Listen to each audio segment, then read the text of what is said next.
Good evening. Hello! Hello! Hi, all. Welcome. Generational Change, Wednesday night. I'm Jen. I'm Peter, and this is the last live stream we'll be doing before we know how this country is going to be run for the next couple of years. It'll be run pretty much the same as it's always been run. I think you're probably right. Not a lot is going to change in that regard. No, nothing will fundamentally change. That's the one thing I know, is nothing will fundamentally change. That's not true. Oh, it's true. And in Florida, it's going to be interesting, people. It's going to be really interesting. The best thing that we can hope for in the state of Florida, because I think we pretty much know at this point how the top of the ticket is going to look, are we able to help out some down ballot races with some really solid candidates? That's what we've been working on locally. That can really use our help, yeah, because that is going to be the change that needs to happen. You're not going to get, the House flip in Tallahassee, which, it would be wonderful if that could ever happen one day. Mark, Fabian, great to see you, sir. I think we're going to We worked early voting polls tonight for our friend Nick Sortle for mayor of Plantation. You guys know that we've been supporting Nick. And it's very interesting when you work polls. There's a very interesting cast of characters that are there. There's the people that are the candidates that are there.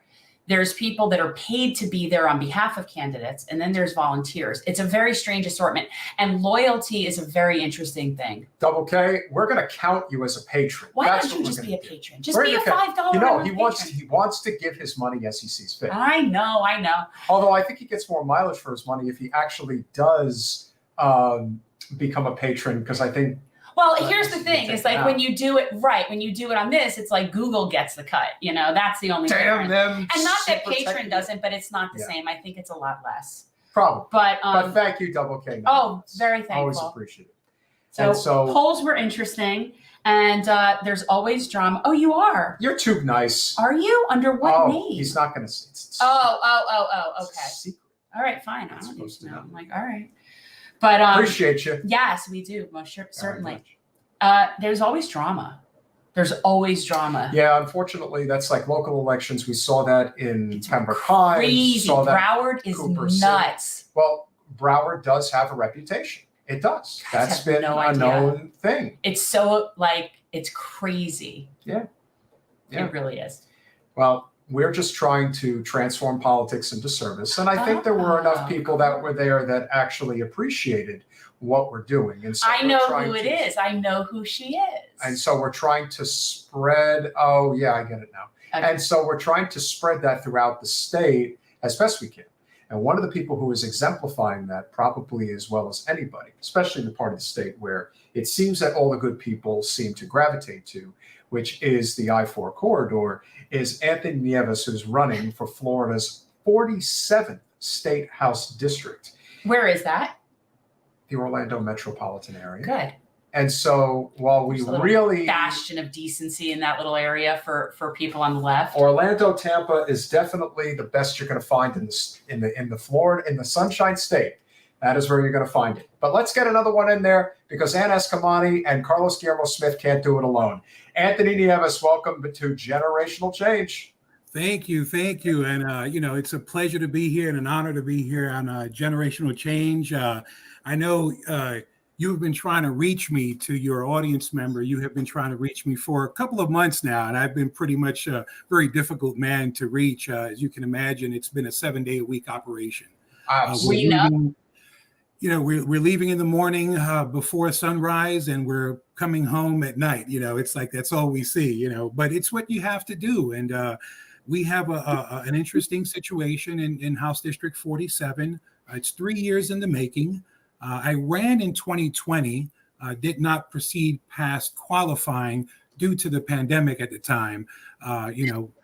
We were pretty much, the family said, I don't think it's best for you to keep this up, knowing how, enthused I was at the time. But everything, a couple of weeks later, we filed for 2022, and we immediately took to the streets. I mean, it was just a nonstop thing. However, we felt this cloud of uncertainty when we knew that come February, March, we would have the redrawn districts in place. So there was, what are we going to have? And in the case of 47, or at least my race, I was in House District 43. House District 43 was my neighborhood of Buenaventura Lakes, which is northeast Kissimmee, Florida, as well as all of Ponciana in the Osceola County area. The largest, I'm Puerto Rican American, born in New York of Puerto Rican parents. And that area, this district would have been like the highest concentration of Puerto Ricans in the entire United States. With redistricting, they took out Ponciana 100% from my district and replaced that with St. Cloud, Florida, a complete change in demographics. I mean, it's night and day. You went from, right? Like older. Well, you pretty much went from like 70, 65, 75% Puerto Rican specifically as an ethnic group to a city that in 2010 was like at 80% white, racial background. So it was almost one of those things where, we felt the brunt in our campaign. If it wasn't one thing, it was another, operating on two vehicles that were in and out of the shop. So we're really, and we actually had some difficulties even with fundraising that was actually quite interesting. So when the districts were changed from 43 to 47, Meta Technologies and others that were involved did not change our disclaimer. We changed the disclaimer, but it did not reflect until, believe it or not, today, after 5 months of trying to get the disclaimer changed. So we just felt we couldn't place any advertisements on social media with a disclaimer that wasn't correct, stating, Anthony Nieves for House 47, paid for by Anthony Nieves for House 43.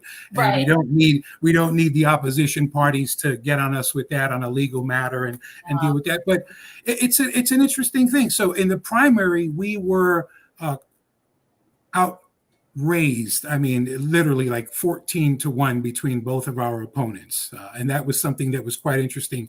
One is a, declared millionaire, and the other was a retired sheriff captain who was also the regional director of Mothers Against Drunk Driving.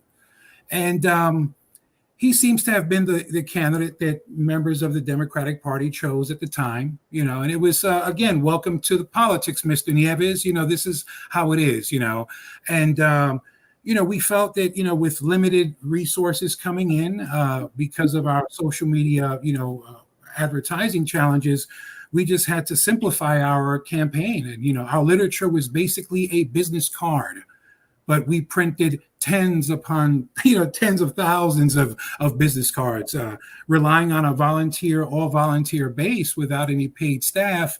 It's always a challenge because everyone has their responsibilities, their primary responsibilities.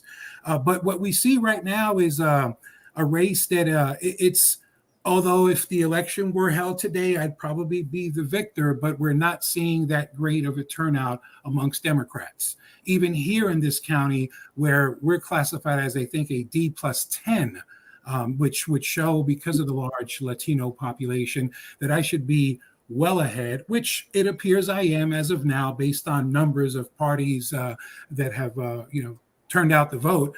But if my opponent continues to chip at me at 0.5%, a full percent every day, and we know that the GOP is going to come strong on election day, that is my concern. And it's a concern that I had for months in terms of, not that I needed the SOS, but don't assume that I've got this in the bag. Because I was just going to say, it's interesting because right now I'd be terrified to be a down ballot candidate that's a Democrat right now, because it's not a good climate, right? Like it's not a good electoral climate. And that is just something more so than usual. Yeah, more so than usual. And so it's very unfortunate, but the Democrats do that to themselves, I think, by not creating any enthusiasm, because they anoint candidates. They don't really like the idea of fair primaries. That's just not their thing. Correct. So they handpick candidates, anoint them, and then you expect people to be all excited to come out in November. Yeah, I was clearly not the anointed primary candidate. Our base was, strictly, ultra progressive base. I mean, and it was a challenge. And here's the big thing. And this is something that's relative to not just House District 47, but all of Central Florida. with the most recent census, and I'll go back to, again, not to bore anyone, but the Puerto Rican population. The Puerto Rican population now, Florida, has surpassed that of New York. So there are more Puerto Ricans in the state of Florida outside of Puerto Rico than any other state. It's now here in Florida. Now, if, again, elections were held today, it would probably be Joanna Lopez and myself as the only two members of the House of Representatives that would be of Puerto Rican ancestry or descent. The problem we have here in Central Florida, especially in the Osceola County area, is that the Democratic Party, and I say our party, we've aligned ourselves with the statehood party of Puerto Rico. And the statehood party of Puerto Rico, anyone that lives in Puerto Rico and that follows Puerto Rican politics knows that in Puerto Rico, the statehood party is considered to be the island Republican Party. Yet you can be a registered Democrat or a registered Republican. So in Puerto Rico, we look at registered Republicans that are members of the statehood party as the far right. Members of the statehood party that are of the Democratic Party, they're center right. They're aligned with the churches, and they're against the unions, and they're against, it's exactly. So what happens is that here in Florida, the statehood party of Puerto Rico is very closely tied with the Democratic Party. I'll give you an example. I had gone to a leadership conference a few months back, and I see in the lobby there was a table set up with a promotion of Puerto Rico becoming the 51st state and a huge poster board of who the former governor, the deposed governor, Ricardo Rosselló, who resigned after 500,000 people showed up to the streets. And it was a very tense situation a few years back when, the people essentially forced the resignation of the governor, which, by the way, he was here in Kissimmee a few days ago. And that raises my eyebrows when, I have a statehood governor here in my area. Not so much. I mean, I know there's a lot of business enterprises that he's involved in, but you always wonder, could he be here for me? Because I have spoken out against, the statehood party. And that's something that very few Central Floridian politicians, especially of Puerto Rican descent, have ever done. They either focus on the statehood party and who's in power now, but no one, I'm a supporter of independence, and that is a rarity. Let me ask you this, because this is interesting. So this large Puerto Rican population in Florida, how many of you think are people that came directly from Puerto Rico, or are they Puerto Rican New Yorkers that moved here from New York? They're mostly from New York, followed by Chicago, Illinois, and then you also from the Humboldt Park section of Chicago, and you also have Hartford, Connecticut, a large group from Hartford, and then finally in number 4, I would say North Philadelphia is usually the big crowd that is here. At least canvassing, as we're canvassing, as we've been canvassing essentially for 3 years now, they're mostly that group that came over during the Hurricane Maria, forced migration, I should say. That was most of them have returned back to Puerto Rico. I was just asking from the perspective of, I grew up here. I am a second generation native Floridian, and never growing up was there a large Puerto Rican population in South Florida, and in Florida in general. That just was not the predominant population. It just wasn't. So that's why I just find it really interesting. This is news to me that's how big the population is. Oh yeah, it is. It's incredible. I mean, I during the pandemic, I traveled to New York to visit my parents. Avoiding airfare at the time, just driving. I drove about 11 times to New York in the last 16 months, and when I went over there, when I left the Bronx 18 years ago and I moved to Orlando in 2004 initially, I as a Puerto Rican in the Bronx, especially, hip hop culture and everything, you felt like we were the dominant grouping here, with the biggest say. It's a lot changed 18 years later when I go back and I see that it's, there are a lot of Mexicans and Nigerians with wonderful communities that are being established. But it's not. We've moved on, we've split, You migrated south. Yeah. But, politics was always something that I was always interested in one day becoming involved in. Of course, consulting with a lot of our freedom fighters in Puerto Rico's illustrious history of resistance. I would get a lot of advice from some of the old timers. Don't do it. Don't get into politics. It's not the game you want to be involved in. And when you're hearing this from national icons, you take note of it. You really take note of that. And but here it is. The time is now. I'm at an age where I can reach out to that conservative Latino Spanish speaking base. At the same time, I can really relate to a lot of the younger generation. I mean, my son actually graduated from the same high school that Maxwell Frost graduated from in Osceola County. So there's it's a small community, and it is what it is what I tell people, but you got to get out and you have to knock on doors. We see the amounts of money that are being raised. I mean, it's absurd when you raise $6,000 for a primary against over $120,000, and you realize that most of that money is being flushed down the drain with marketing consultants that I don't know what they're providing you. You're sending $10,000 a month to somewhere in Washington, D.C. And if I had the 10,000, do you know how many business cards I would make with $10,000? It would be insane. It really makes you wonder how much money Andrew Gillum wasted in the 2018 general.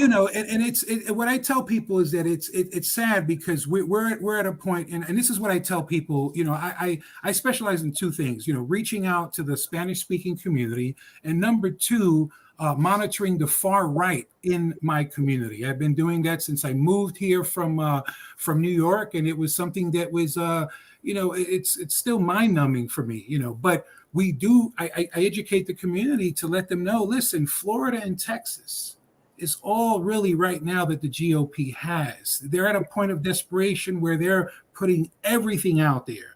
And why we're not giving our people that same type of, push, but with our message, it's beyond me, and it's why I feel that we're losing that interest amongst the younger generations, and that is the future. They know what they want, they know what they need, and if you allow them to express themselves accordingly, good things will happen. But right now, we're again, as you stated, the fear is not there. I'm not fearing anything, but again, on the down ballot, I am monitoring it daily, and we are really, we're at the point that we're moving signs from one area to another because we're limited with the signs that we have out and what we're getting in the next few days.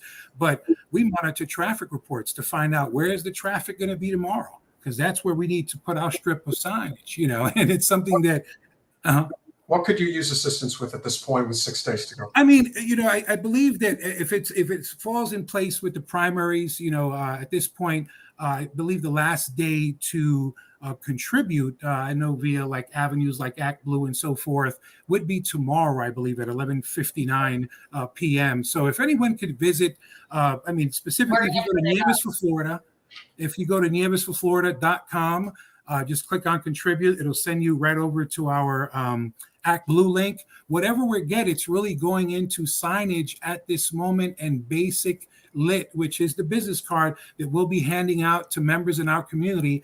The turnout is low amongst Democrats, and we have to galvanize that. I wanted to address this question because we get this a lot. And the truth is, I've even spoken about this a lot on the show. The question from Mark is, how effective are Florida House Democrats as the minority party in a state that is very conservative? Okay, first off, we're not a conservative state. We're a very libertarian state. And that is something that people don't realize. But that aside, there's a lot of defense there, for sure. Democrats in Tallahassee are definitely playing defense, but somebody has to do that. Right. So it is what, like you said, it is what it is. They are a majority. They are going to win most of the time. But how strong our advocates are on the left to counter that is important. It's very important. And one of the things I tell people is, listen, another 2-year term is not guaranteed, especially when I came in the way that I came in. So, we have to hit the ground running and really get out to the community. And it's really just about, if you're not registered, register. And if you need to pick a party, choose a party, whether it's one of the main two parties or not, but we need you to participate in in what that party puts forth, during, their general election. So, but yeah, it's really something that right now, that's what we're doing. I mean, we have like no watch party scheduled. I mean, we're just going to probably huddle up about a half a dozen to a dozen of us, because I don't even have my parents flying down from New York. You know, if they're going to come down, let them come down for a swearing in ceremony in Tallahassee. But I'm not going to have them come down here when this is really something that it's not something that I only know since I was pretty much born. But, you know, I come from a family of activists, and they're very proud. But, you know, they know the game, and they know the system, and they know that being a down ballot, as you stated, candidate at this time, it's very trying. I mean, I haven't had a good night's sleep in about 3 months now, maybe 4. You know, so one more week. One more it's week. almost over, you know, regardless. But, you know, we're big proponents of the fact that the campaign is about reaching out and building community and meeting people. So it isn't, I mean, yes, you want candidates to win, right? Like you definitely want to win. But the campaign itself is this vehicle to sort of connect people and communities. And that's so important. And I think that especially when we're talking about a race of a district your size, where you really can meet the people.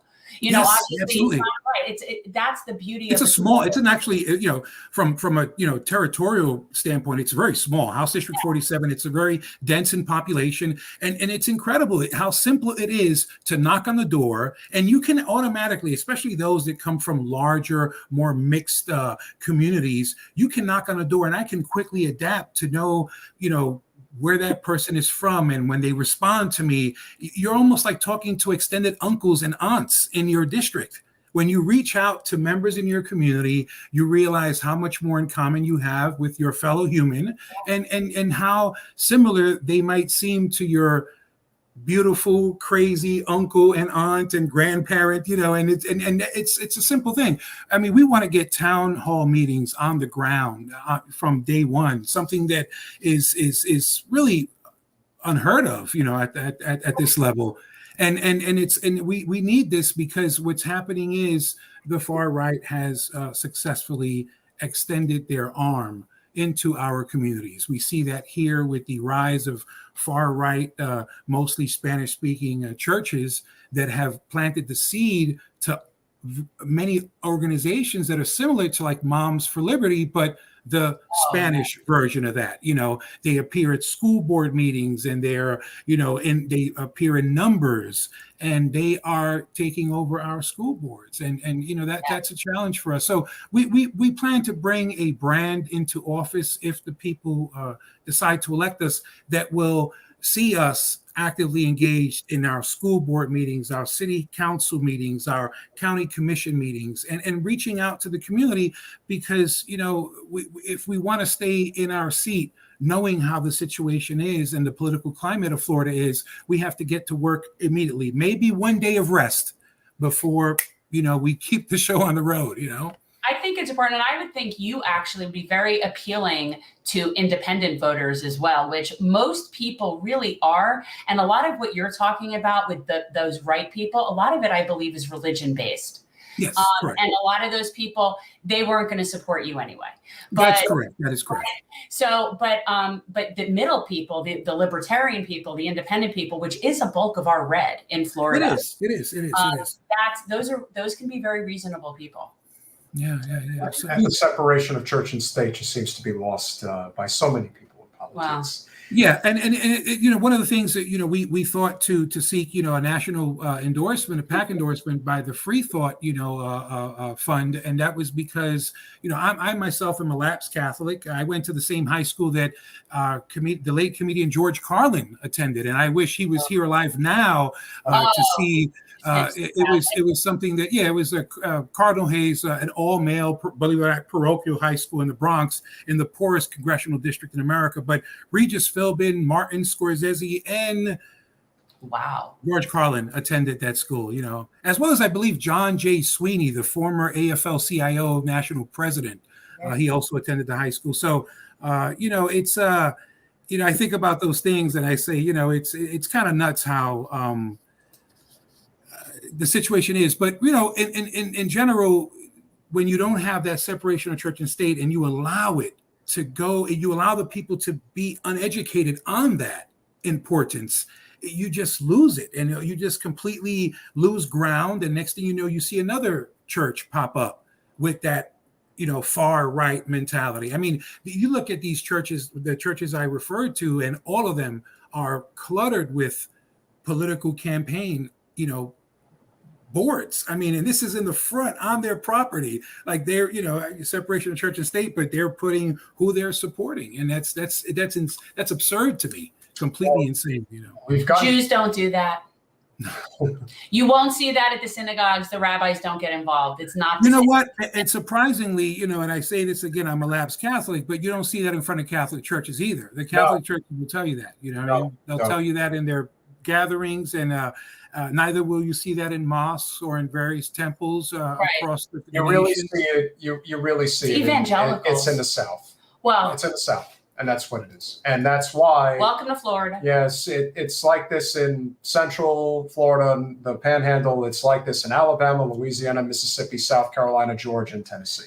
So and the statehood party. I'm sorry to interrupt you, but when you going on that list that you named, if we add the statehood party of Puerto Rico, same thing. That's what they do. They operate the same way with that.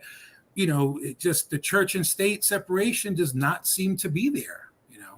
Yeah. Something that I was thinking of when you were talking about the statehood party and how they're affiliated with the Democrats, which isn't remotely surprising at all. It really sounds to me like how I felt about when our congresswoman was supporting Guaido in Venezuela. Like that's who she's decided. Well, this whole group of people decided who their leader should be. But anyway, that's what it reminded me of. Like, of course they're affiliated with the more conservative group. Of course they are. In any other country, they wouldn't even be center. Yeah, right. I mean, you look at the history of the independence movement in Puerto Rico, and it's but the dead generation, that Bad Bunny generation, they are veering left, with the quickness, and that is why it's disappointing for that information not to be reaching Central Florida, where on the island youth are taking over and they're becoming involved, and they are moving to the left, the far left, I should say. And you don't hear about that here. There's this push that Puerto Rico, that statehood, Puerto Rico statehood. And who's this character, Anthony Nieves? Mind you, I had it was a talk show about 3 weeks ago, the very famous former producer to like Telemundo or Univision. And he has an online podcast, and very popular. And the first thing he said was, we have 3 socialist congresspersons that are running in Florida. Congresspersons, like he mentioned Maxwell Alejandro Frost as being Puerto Rican when he's not. Then he mentioned me. I'm not running for Congress. I'm running for State House of Representatives. And then he said we're both like AOC. And I'm like, and he has a following. It's pure nonsense. But they have a following when you look at the likes and you see that they're, 10,000, 20,000 strong, viewers watching this feed. It's alarming, and it's you have to take proportion. Socialism. Ask them to define socialism for you. It's always so entertaining when you do that. It's hilarious. And AOC, she's a socialist. Yeah, well, when I jumped on in 2019. I was interviewed by Scott Powers of FloridaPolitics.com. And it was an interview. He introduced himself to me, and that was the first time I kind of got involved with any reporter regarding my campaign. And it was declared, I stated, it's democratic socialism, and this is what it is. And a lot of people, that's another reason why initially those that might have wanted to get close to me stood far. They were like, wait a minute. Now they see me with an endorsement from the Working Families Party, Orlando DSA, which I actually soft announced that I have to drop drop it on social media tonight and tomorrow. But Orlando Democratic Socialists of America, they've endorsed our campaign. So that's something that, taking a DSA tag to the legislature, that'll be a first. Had we put this with more time, we might have sought, a state endorsement or a national endorsement, but that'll all come. Right now, we were focused on knocking on doors repeatedly, because that's what you have to do to win. And it's very fulfilling when you're almost at the end game, and if the results are favorable, to see that the thousands upon thousands of citizens that you reached, are giving you an opportunity to represent them. And that's what this is. It's an opportunity to represent the people, and to avoid as much of the unclaimed fund money that's out there, that you don't want to get involved in, because I mean, it's like a carrot, literally, swinging in front of you. Do you want this for your campaign? And absolutely not. I will try. We will try our best to avoid anything remotely close to that, because it almost involves the your upbringing. Even if there was religion involved in your upbringing, I mean, the right and wrong, whether you're Catholic, Jewish, Muslim, Buddhist, Hindu, if what you're doing is right or wrong. I can speak on both fronts. It's called Jewish and Catholic guilt, and so you'll be aware of that if you were to do absolutely, absolutely. We pitched in. Hopefully, the money that we give will definitely help. Oh, wow! Thank you very much. Thank you. Absolutely, that is a wonderful gesture. We're not extravagant. We're a small but mighty channel. We're not extravagant. Absolutely. And another thing, to all your viewers, when you covered my dear friend Kevin Parcher when he made that primary run for Congress against Darren Soto, very bold, and actually one of the things that I heard amongst my Latino Latinx community that was like, what are you doing supporting Kevin Parcher over Darren Soto? Darren Soto is the congressman of this county, of this district, and I heard it till the cows came home, and it's dealing with that. And it's just so much that you have to, I've realized that the quieter you are to a certain degree, depending on the race, the more effective you can be. And we hope that we can show not only our party, but the state that you do not need to raise that excess amount of cash to win and or to flip a seat, and if that spreads, it's things will be favorable to us. But the far right and the GOP, they're throwing everything at us. I mean, some of the commercials that I'm seeing here against my opponents, I'm like, I'm amazed. I mean, very high quality, very engaging in English and Spanish media outlets, and they're depicting my fellow, hopefully future colleagues within the Democratic Party in the state house as communist almost. They're putting the designs on, the red background, it's absolutely nuts. And when you look at that, here I am as the proclaimed Democratic Socialist, and I have not seen any of that as of yet, so we can't thank you enough. Obviously, thank you so much. This has got 5 days left starting tomorrow, and if you guys haven't gone to nievesforflorida.com, make sure that you do get over there. And if you can chip in any capacity, and it doesn't necessarily have to be monetary, if you can get on the phones, knock on doors if you're in anywhere within earshot of Orlando, this would obviously be one of those House seats that is gettable, even if the Democratic establishment could care less about it. Volunteer to work polls. You can work polls. And that will definitely make a huge difference. If Anthony's message has resonated as it has with us, we hope it will with you. We hope you'll get out there and show some support.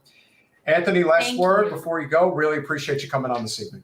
Show out, get it done. If you're passing by a voting station, just stop. Just take 2 minutes, run in, run out.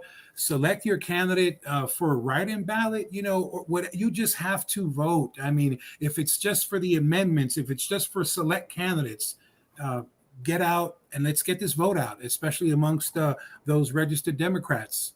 We need to vote. If we come out to vote, we win. It's that simple. Let's get that vote out. Anthony, thank you so much. Thank you so much. Much appreciated. Thank you.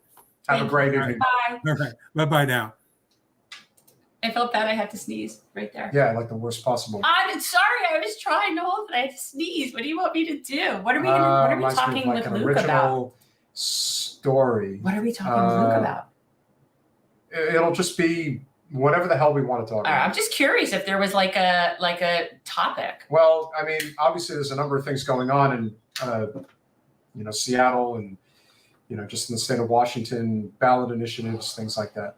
So there is much to talk about. But of course, he is a friend. We don't have any really good ballot initiatives right now. In Florida? No. There's nothing great. I mean, there's a few things that are amendments, but nobody's working on There's nothing sexy. No, it's Florida, and we're just kind of screwed right now. So with that said, the state of Washington is not so screwed because they do have a pretty good ground game, especially with whole Washington, which is fighting to put universal health care on the ballot, which we think would be a very good thing. There's also city, type of initiatives. But Luke is obviously very fortunate to be within earshot of who I believe is one of the very best representatives we have in the United States, which is Kshama Sawant. She should be representing the U.S. Congress, not Pramila Jayapal, but I digress. You know what, though? Some people are effective where they are for a reason that they're where they are. And somebody like her would be kind of neutered somewhat in Congress because we see that happen time and time again. Well, maybe we'll make her the mayor of Seattle. Who knows? Okay. Luke Parcher, welcome back to Generational Change. Hey, thank you guys for having me. And if I could just say, there's nothing better than trying to prepare for an interview where the topics are whatever the hell. We're very professional here. We're very professional. No, I mean, obviously we have the elections in 5 days and there's a lot of Yeah, we figured we would just sort of just sit here and just shoot the shit, talk politics, see what moves you. What have you been covering a lot lately? Like what's been going on your show? So I actually have not, anyone who might be a fan of my show may have noticed I haven't done a show in weeks, and that is in part because I've been down here in Seattle. I live in Bellingham, which is about an hour and a half north of Seattle, right below the border.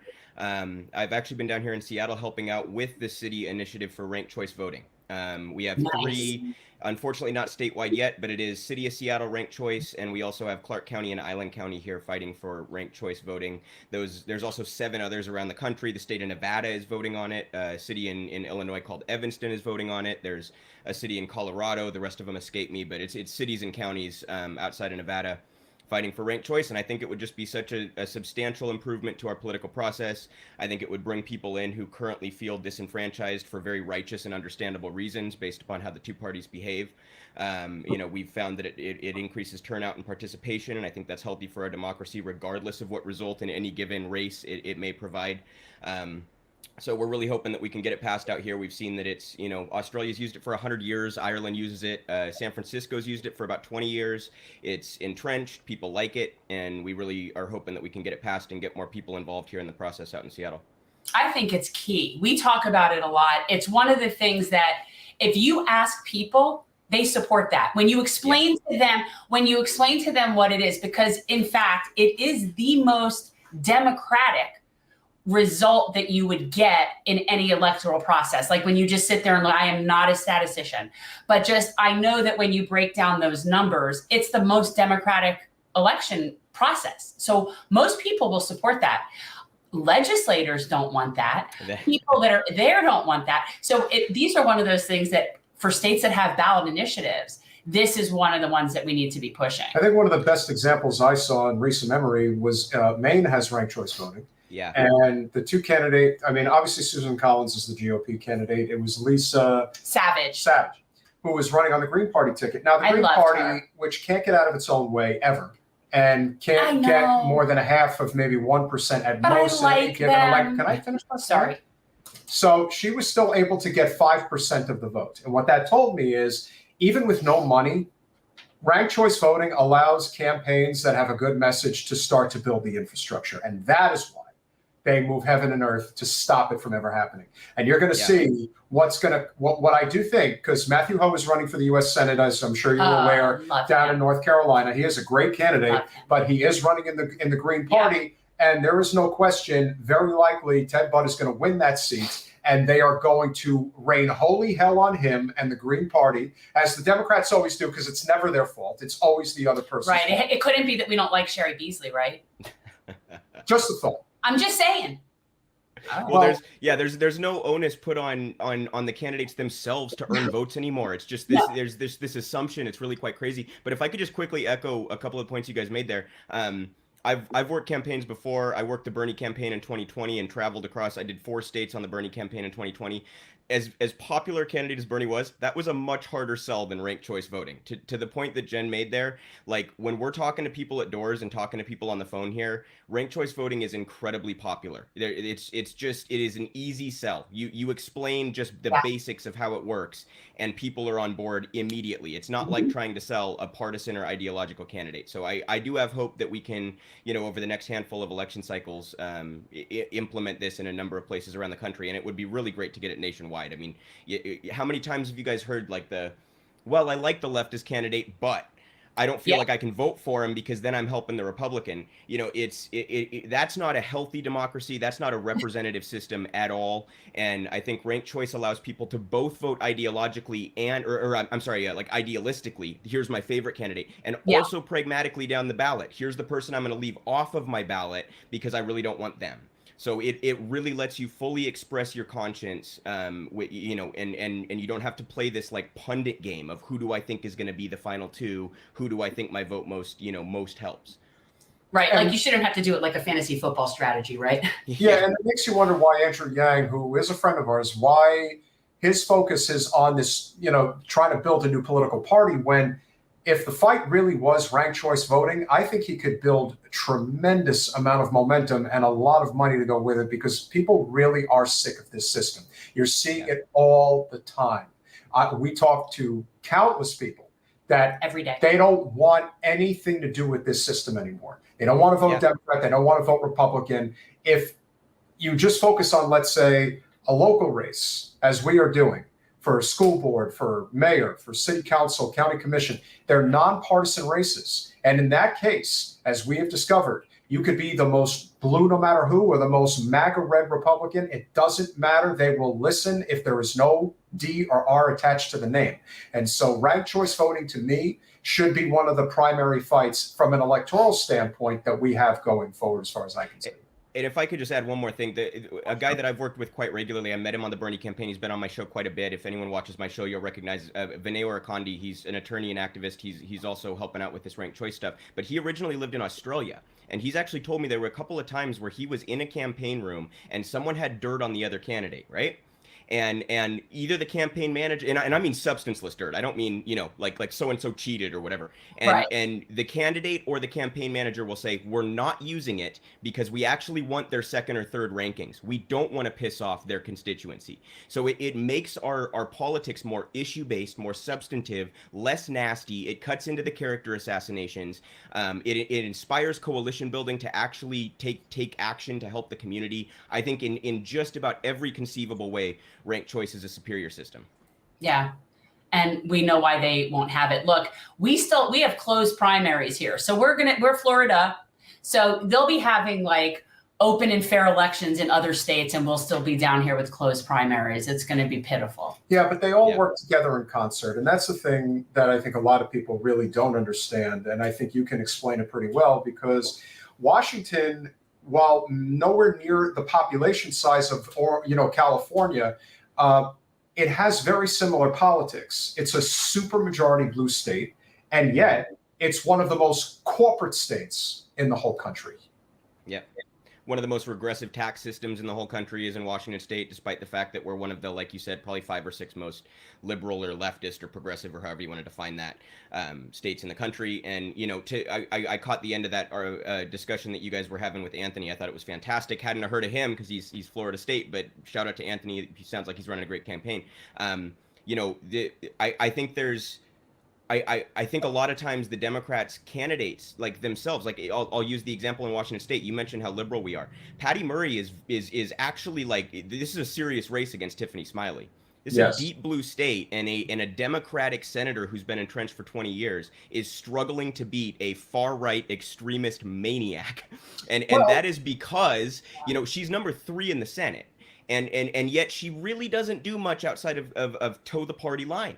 So we have a very machine version of politics in Washington state, outside of a few like Shama Sawant. There are a couple other socialists on the Seattle City Council. But for the most part, we have a very partisan, machine-oriented version of politics here. And, you know, even Pramila Jayapal, who sort of, you know, purports herself to be a progressive and perhaps is progressive compared to like most of the Democrats, but she's to me, she's just been so feckless and so weak, and she has been such a disappointment to actual lefties who were banking on her and her caucus to take any stand on any of these issues at all. And I think people are just sick of it. I mean, I think people in Washington are so sick of it that they're disenfranchised from the process entirely. I think lefties are deciding, why the hell am I going to vote for Patty Murray when I could just write someone in or vote green or not even vote at all?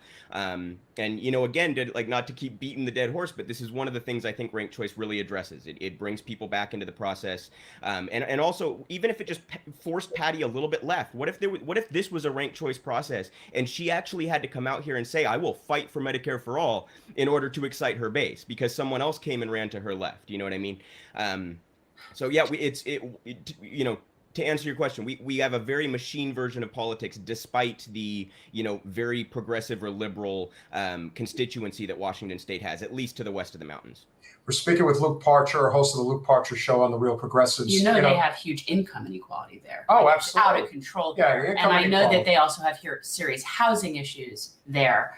And so when you see states that are blue states like Washington, like California, and you look at their unhoused populations and you look at what people who are working full-time jobs but still can't afford to live and are living in cars or under freeways, that doesn't speak highly of what all the people falling in the Democratic line are saying. So how does that, you know, how do we reconcile those two things? I'll give you a good example. And I still think in terms of the 2016 primary, and there's a lot of things that can be laid at the feet of Debbie Wasserman Schultz and a few others, but Washington State in particular was exceptionally egregious in how they conducted business. Bernie turned his campaign in the right direction and probably would have pulled it off if not for the shenanigans after he won the Michigan primary.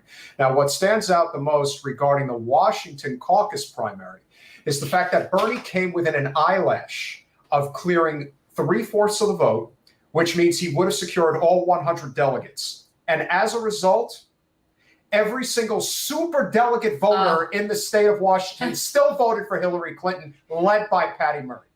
And to me, that's when anyone pretending like they give a rat's rear end about the GOP. He's like an elephant and, with this you know, stuff. He'll try to never figure forget. out whether or not we live in a democracy. No, you don't have a democracy. In fact, the democracy is even better on the GOP side because they don't have super delegates. Yeah. Oh, they're infinitely more Democratic in their primary process than the Democrats are. If the Democrats didn't have super delegates, I would almost feel like Bernie probably would have pulled it off as Trump did because there wouldn't have been, remember. Oh, he definitely would have. Well, they also kept on doing on national TV, if you remember, they kept on putting up not the total delegate count, but the delegate with the super delegate count to make it look like Bernie was an idiot to even continuing to run against Hillary. So Washington State in particular is incredibly egregious in how they do business because they're considered to be, you know, a progressive state, but not really. Well, Darren Soto were in the Progressive Caucus. I'm just saying. One thing we could give Debbie Wasserman Schultz credit for, she doesn't pretend. She used the word progressive on her mailers. She actually said she claimed to be progressive in the Sun Sentinel interview. She said she claims to be progressive. Well, that word has, if you could speak on that, Luke, I think the word progressive has really been co-opted. We got to drop it at this point. We need to go elsewhere. I've started calling myself a leftist. It is, you know, that'll probably become an ambiguous term in the same way at some point here soon. But yeah, like Patty Murray's out here running TV ads claiming she's a progressive, you know? And I mean, I at that point, it's just that the term means nothing. It's like when the Republicans call everyone a fucking communist. It's like that term doesn't mean anything anymore when you literally apply it to anybody who's not like a raging right-wing fascist. You know what I mean?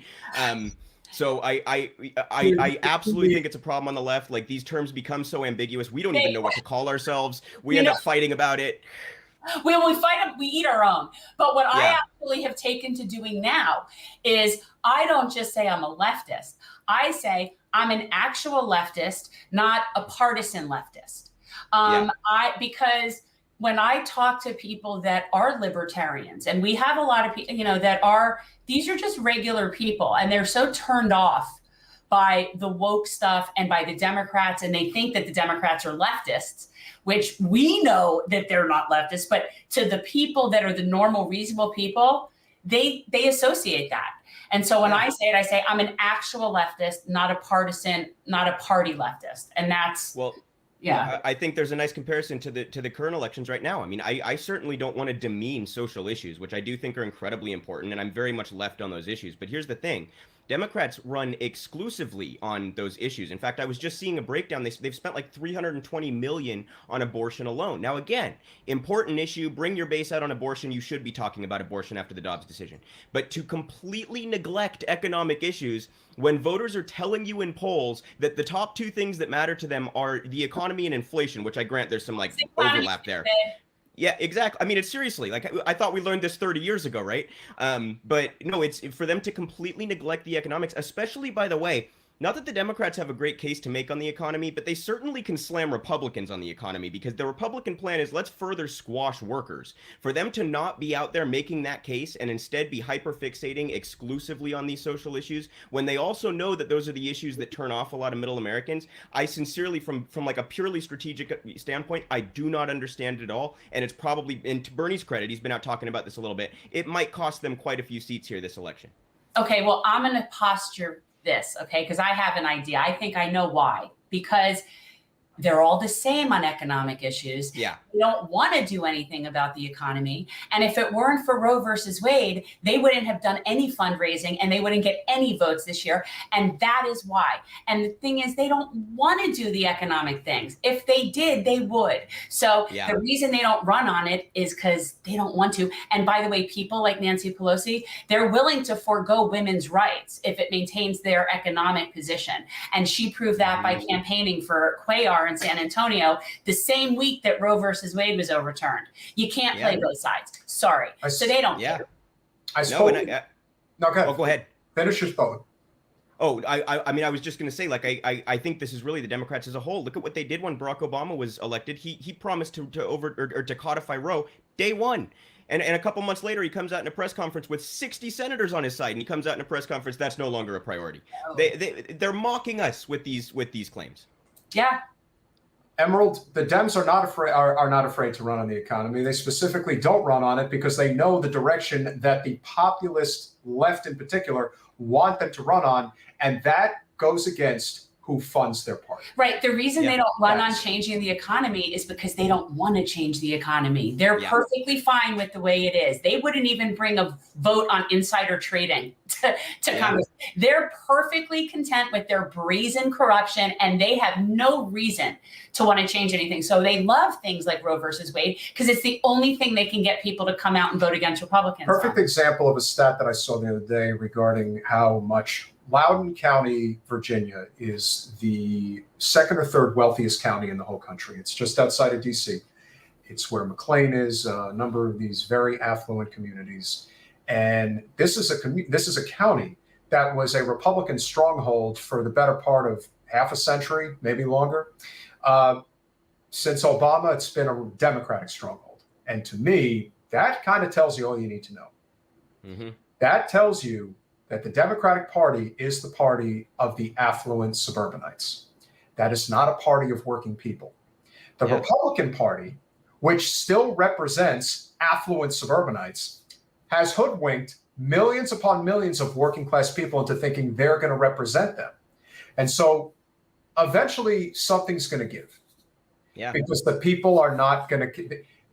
You can fool all of the people some of the time. You can fool some of the people all of the time. You can't fool all of the people all of the time. That's so profound. And they are starting to get it. So let me make a suggestion to all of you. This is our pick for 2024. We're going with Manchin and the Parliamentarian for 2024. These are the people that apparently have the most power in our party. So that we think we should put them in charge. So our endorsement is for Manchin, Parliamentarian. I forget her name, but we're just going to go with Parliamentarian. Yeah. And just to double down on everything you guys have been saying, you could show a toddler polls on each individual policy here on these economic and socioeconomic issues that we're talking about, and they would say, oh, well, it's obvious. You run on Medicare for all, and you run on tuition-free college, and you run on raising the minimum wage and a federal job guarantee. Like, it would be so obvious to anyone just taking. Democrats try to say, we just are here to, we got to beat the Republicans, so we have to grovel to the center to beat the Republicans. The polls belie that. It's absolute nonsense, and you know, the fact that the media goes along with it is a huge part of the problem, but obviously, the Republicans have been allowed. There's been a vacuum created for these working class sentiments, and the Republicans are pretty good at crafting very deceitful messages that do appeal to those working class people. And the Democrats, I mean, to create that vacuum in the first place, it's political malpractice. And you know, the fact that they now want to turn around and send me text after text begging me, oh, we got to beat the mega Republican. I think it's flatly insulting the way that the Democrats have handled all this. Well, I think. And I'm not going to say who, but I spoke with somebody at the polls this evening who is definitely a supporter of Wasserman Schultz. And what seems to be the thing that I know that she's telling people, it's pretty clear, is this idea that corporate money doesn't actually influence how you vote. Now, to the lay person, maybe that's what they'll just believe it, because most people don't really follow it that closely.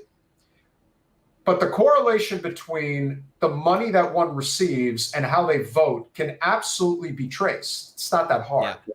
Whether it is something as simple as, I mean, I didn't even get into the whole thing about the fact that Debbie's one of the most notorious inside traders that we have on Capitol Hill. She's one of the top 50 regarding someone who should be prosecuted and not even in office, but I digress.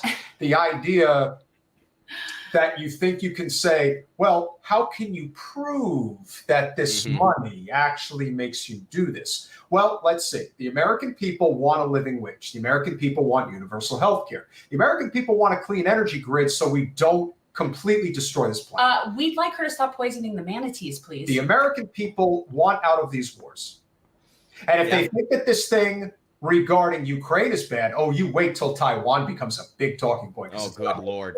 So, and then finally, we want real criminal justice reform, which means cannabis legalization, expungement of nonviolent drug offender records, and that includes ones who are incarcerated for petty crap.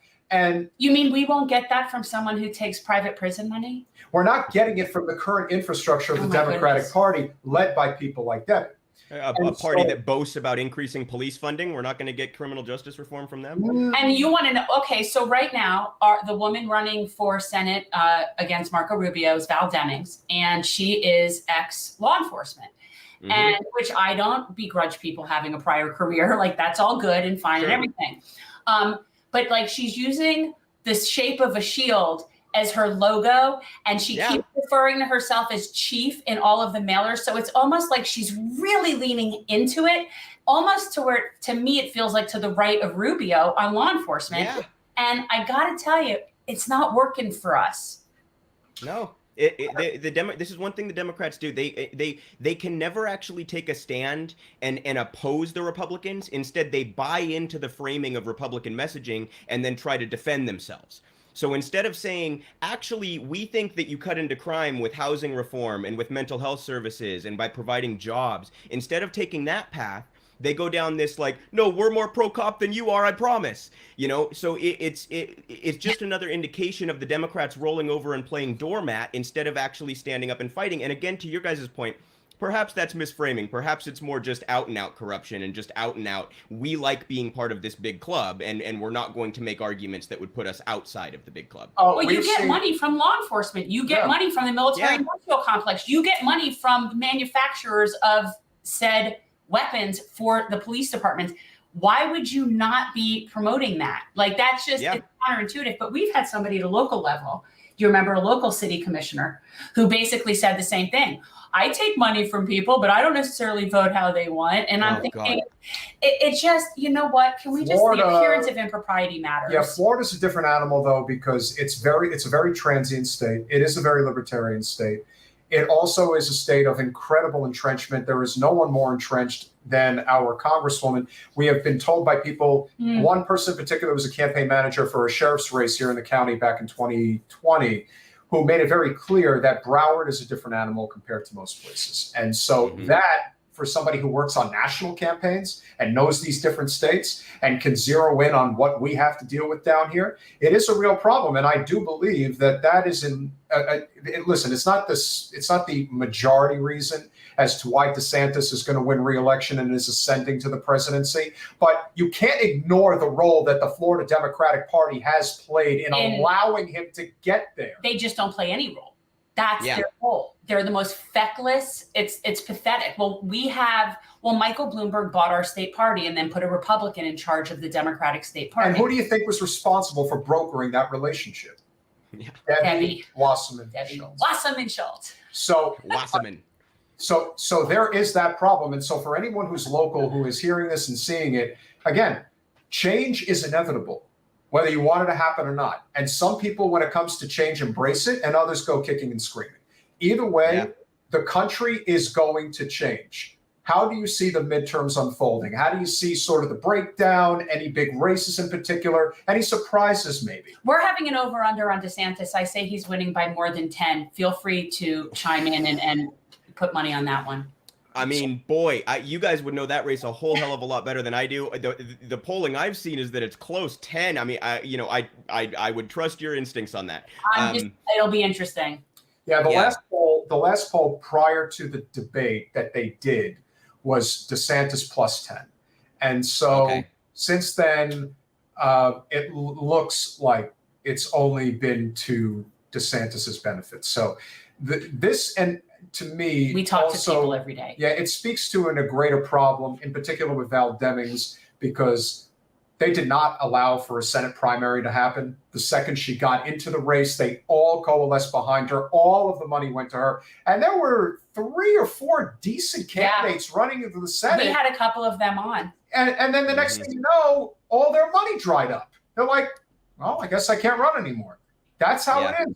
And so when they complain about not winning, it's just obvious that they want to control this and hang on to this as long as they possibly can. I think the Democrats would have rather lost with Hillary Clinton in 2016 than won with Bernie. And I think that's kind of the same idea, right? No, they prefer Trump to Bernie. Okay. Absolutely. 100%. 100%. And presented a fundraising opportunity, the likes of which the Democratic Party probably hasn't seen forever. Yeah. So it's same idea with the abortion stuff too, right? It's easy to fundraise and run on that. You guys asked about my general thoughts on the election. I still kind of think it's going to generally be a red wave. I think that these Senate races look a lot closer than maybe they're going to end up being. I think when Democrats entirely cede economic messaging to the Republican Party, when the most important things to the general populace are the economy and inflation, I think you're in big trouble. And I also think they've completely failed on messaging on crime. They buy into the Republican framing on this stuff. Fear-mongering about crime has been winning Republicans elections for decades. So when you let the Republicans say, oh, there's a crime spike, which, by the way, very disingenuous claim, but we'll set that aside. If you allow them to run the law and order stuff, and you don't fight back by saying, actually, throwing people in a cage doesn't cut into crime. We have by far the highest incarceration rates per capita in the world, and we have among the highest recidivism rates. That should just completely, there's no sense to let's put people in cages for longer amounts of time, and that should solve the problem. So the Democrats refuse to engage in that messaging. Instead, they try to grovel towards the Republican messaging and say, we'll give more money to cops and we'll do the law and order stuff. I think the combination of that with the economy, I don't see that playing well for Democrats in blue states. Now, in swing states. The abortion thing is the only thing that I think is going to make this closer than it otherwise would have been months ago. That's if you come to 10 points, that's why. Yeah, that's my take too. And I think a big mistake, I don't know if you guys saw this a month or 6 weeks ago or something, Lindsey Graham came out and proposed a bill that would be a nationwide abortion ban. I think that was a tremendous mistake for the Republicans, just in the sense that now even in a state like California or whatever, Democrats can run on that now, right? The Republicans want to ban it nationally. Your abortion rights aren't safe either. Listen, I don't have any kids, not that I'm aware of, because I've never been with a woman before. But I've asked do you think is he more Porky Pig or Elmer Fudd? They said Porky Pig. Definitely, I like my bacon. I live in South Carolina, and I will say this, Keith, he is decent on civil liberties. How's that for you? Yes, but I'm wonderfully terrible on war. Not you. I'm talking about. He's talking about DeSantis in the chat. DeSantis. And I will say he has been decent on civil liberties. I don't like DeSantis. I wanted to be president, but you can remember when I ran for president. You are one bathroom stall away from such a scandal. That's I've never been to that stall in Minneapolis, so don't even attempt to blame me for something that never happened. Whatever. I need a Lindsey Graham mask. That would be good. But he is kind of like Porky Pig. Mallory. So I couldn't tell if that was Lindsey Graham or Bill Clinton. It kind of sounds the same to me. No, his Bill Clinton's really good. You can wait, he'll do Bill. Bill is good. That's one of his best ones. Where's your Bill? There he is. All right. Oh, we got a full-on costume too? Oh, Bill's one of his regulars, but he does a really good boy. Around this time when the election season is happening, I always try to come out and remind people that if you think you're voting for a progressive whatever, you're not voting for anything other than the corporate Democratic Party. Remember that. And if you think that voting against us is a smart move, well, believe me, it isn't, because then you get the GOP. So you get Arkansas. screwed either way. Don't mess with the Clintons. You get Arkansas. I have no idea what you're talking about. Are the bodies on Epstein's island? No. Who? Yeah, your friend Epstein, the island. Yeah, I've never been there. I've not spent one day on that island. I've never spent one day on that island. Yeah. And nor have I been on that island. You're right. You've just spent nights on that island. I'm sure. Well, that's another story. But only Bill would be so good at also saying that. Like, that would make sense to him. The word is like, it would be really, yeah, I've never spent a day on that island. Look, he hasn't. He's probably only been there at night. I think that, like, that is so right on. Or he spent a week, but he didn't spend a day. Exactly. Now you're trying to get me to say what the definition of is, and I'm not about to do that on this show. But Hillary is kind of causing a lot of problems these days, and doesn't seem to understand that the country just doesn't really care about what she has to say anymore. But she'll keep trying until eventually someone listens, and if she has to do it by force, we'll just leave it at that. Yeah. And I guess that's just how it's going to have to be done. You should both be in prison. There's a thing called triangulation of politics, and we kind of created it. And the beautiful thing about it is we screwed Bernie, we got rich in the process, and I got to be president, but Hillary didn't. So sorry. It was a wonderful time. You go. I can't go. I've got nowhere else to be. I'll see you later. Okay, that was really good. I got to hand it to you. That was really good. If I really if I practiced my Obama, I would get it done after a few tries. And the same with Lindsey Graham. See, I have to practice. If I practice talking like them, I can. There's certain ones where I can get the pitch down, and then it's just like I really just got to get it down. But believe me when I tell you, if you think we're not coming back in 24, we're totally making America great again. Again. And this campaign. I have the best people. I am totally the smartest person in the room. Do you see what you're making happen now? This is exactly. Oh my God. The show, and believe me when I tell you, look, you're a really terrible person because you try to convince people that they're entitled to anything in this world. The only thing they're entitled to is supporting me, the Donald, the Trump, the greatest of them all. And we are making America great again. Again. Because they totally took the election away from me. They're really terrible people in this world. And when we get back in, we're totally going to take them out. What that means, I'm not going to say, but believe me when I tell you, they're going to pay the ultimate price. That is right up there among the best Trump impersonations I've seen, and I'm definitely going to have to cut part of that to use for my show. I'm talking to the real Donald. I drove down here from Mar-a-Lago. It was a long time. Did you do the voice for Mike Figueredo? I totally don't know who you're talking about. He is a total loser. Mike, girly fettuccine, really terrible person. He says that I'm a criminal. He says that I don't like gay people. I love the gays. They're tremendous people. They move into the neighborhood. They make it all beautiful, really spectacular. I'm sure where you are in Seattle, they do a great job there. They do a great job down here in Palm Beach as well. Really great people. Love those people. You like anyone like they can afford to live in Palm Beach. I only want people with $1 million to the neighborhood. You don't care if they're gay or black or anything, as long as they can afford to live in Palm Beach. I only see one color, and it's green. Lots of green. Beautiful color. Although you would never catch me wearing a green suit. It's too ugly. Only good on paper money.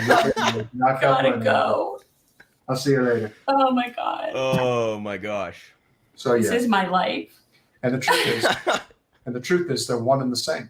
There really is no difference. No. There's a lot of people who want to believe that there is a difference between Trump and Bill, but there really isn't.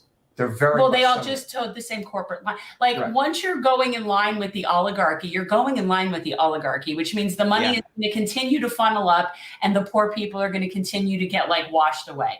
And it really doesn't matter which one of their little red or blue parties is sitting there for their little fake political circus. Like that's how. One of my very favorite quotes is Ralph Nader. He says, the only difference between the Republican and Democratic parties is the velocities with which their knees hit the floor when corporations come knocking. Yeah.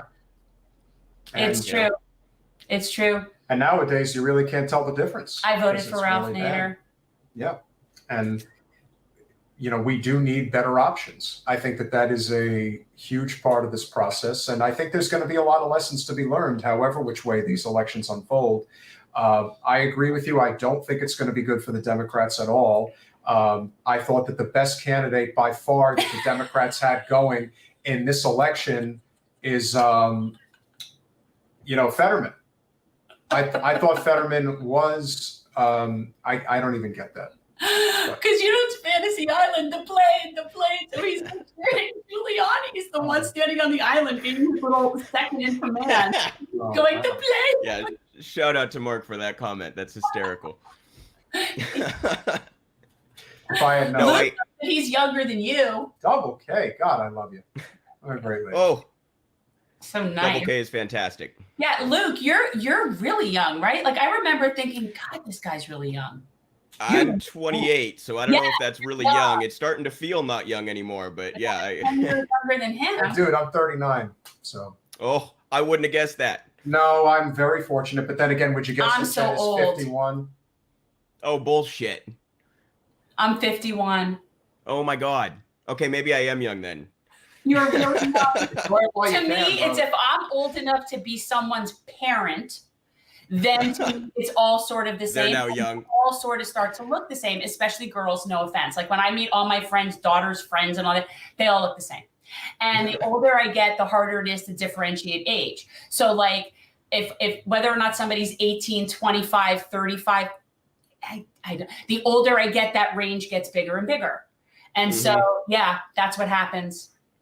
I think we really have to start figuring out some type of a coalition of sorts, because one of the biggest problems that we have seen, particularly in left politics, is everyone has a big ego, and trying to get people to coalesce is not easy.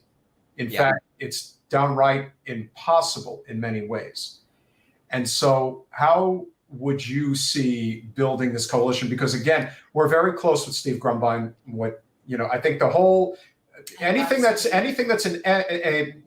economic related, like modern monetary theory, to really understand it. It was interesting talking to my father last night about MMT. I can't even imagine. My father is that can't have gone well. He's very successful. He's an estate planner.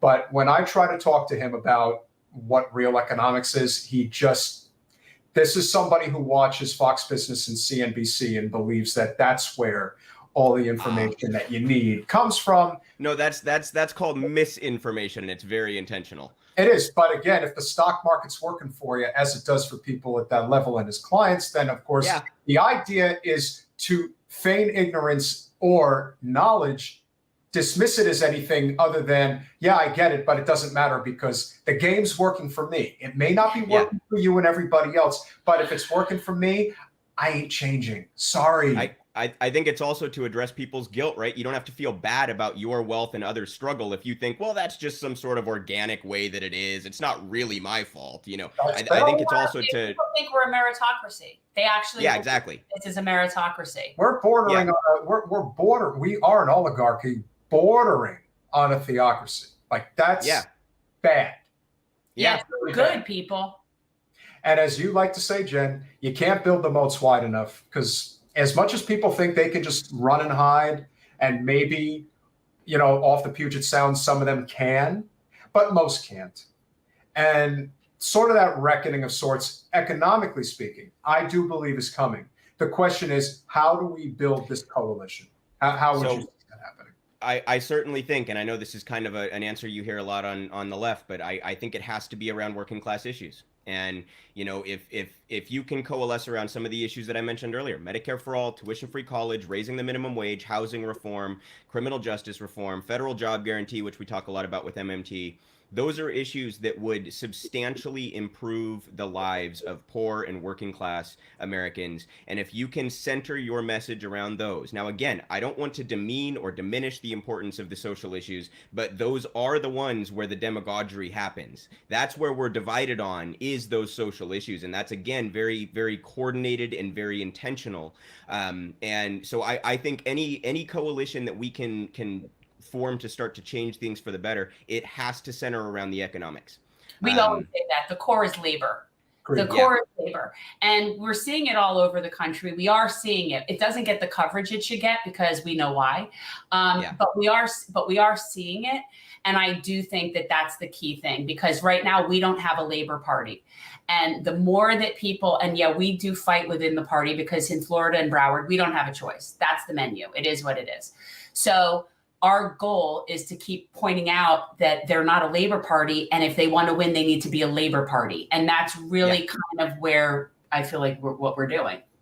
And I do think in terms of if you want to look at one specific area where Bernie absolutely would have been better, if not great, is on labor. That's where his greatest impact as president would have been felt, because he would have saw to it that the current massive strike, ladies and gentlemen, which may actually happen right before Thanksgiving. So get ready for that if you have any intention of getting, holiday gifts and stuff. There's going to be a railroad strike in this country. It's going to happen. And if Bernie was president, I think he would have saw to it to make sure that the proper negotiation took place, because Biden is such a borderline failure, and he is. The fact that he claimed that what he did with the railroad strike was settle the issue. No, he didn't settle it. In fact, he made it worse, because he pissed off the railroad workers. If there was even a halfway decent offer, they might have taken it and come back again a couple of years later. But instead, he fully decided to go along with the corporate oligarchs, and now they're going to ensure that he's a one-term president, which I thought was going to happen anyway. But now they're going to seal it when they come. They're going to seal it now. When they strike. And we really need to, like you said, it has to be an economic populist uprising from the left. From the left. Yes. It can't be from the right. Yeah. And the other thing is, I think the media is also very important in this, because we see this around the world. It's not just in the United States. When you have a strike like that, like listen, I stand fully in solidarity with the Starbucks workers, the Amazon workers, the coal workers, etc. Right? But when you hit the supply chain the way that the railroad strike is going to, the media is going to demonize you like we have not seen before. We saw this happen in the UK just very recently. The media is going to come out in full force, blaming the workers for, oh, your goods aren't here on time. Oh, there's further inflation from supply side issues. Like, they're going to demonize the workers for those issues, when very obviously, as you guys just pointed out, it's the Warren Buffetts of the world, and it's Joe Biden siding with the Warren Buffetts of the world that is the cause of that issue. And the other thing is, this one has really stunned me, because this isn't just your run of the mill. You don't pay us nearly enough, and you know what I mean. Our benefits package is shit. This is like, we can't take a single sick day without risking getting fired or penalized. I mean, this is so beyond absurd. And I've made this point on my show a few times, but this should be like, people should consider this like airline pilots. Do you want your airline pilot exhausted and working multiple days in a row, long shifts? And trains are dangerous. Like, we see the derailings and things happen all the time that kill people. Do you really want someone running down the rails with a bunch of fossil fuels on board, derailing and blowing up your neighborhood? I mean, like, we're not treating this like the safety issue that it is. It's dehumanizing to the rail workers to say that this was some sort of compromise or deal. I in every single way, this has been absolutely astounding. And I can guarantee you the media is going to come down on exactly the wrong side of this. And that's something that independent media folks have to be ready for too, because we're going to have to combat that. Yeah, well, overall, they just basically don't cover it. Like, they don't talk about it, and they certainly don't cover it from the worker perspective. They might cover it from what's going on with the Biden administration, like the political side of it. They'll show but they'll always make them seem like they're getting somewhere when they're not. And they don't cover the underlying issue. And people don't realize that then they will do that. But it isn't about money. I mean, I'm sure there's money issues too, but this is about their working conditions, and they're really abhorrent. We had Max Alvarez on. Max is wonderful. Yeah, Max is awesome. He actually has a new book out, just so everyone knows. Yeah. And I just got it in the mail, and I'm going to read that. But anyway, so he was on with, what was her name? I forget, the other journalist. Mel Buer. Mel Buer. Yeah. And they were talking about this, and people don't understand that this is going to happen. And when they talk about, oh, he's coming to an agreement with the union. No, he might be coming to an agreement with a railroad union. People don't understand. This is a lot more than one union. There's like 12. Yep. Yep. So and a number of them have already voted against this agreement. So this is going to happen. The only question is to what extent and how many of those unions reject this deal. Well, I just know how can we support them? That's what we need to figure out. Like, how can we support that effort? Because they should go out. They should. And maybe, they may be more keen about this than, now you gotta put your vest on.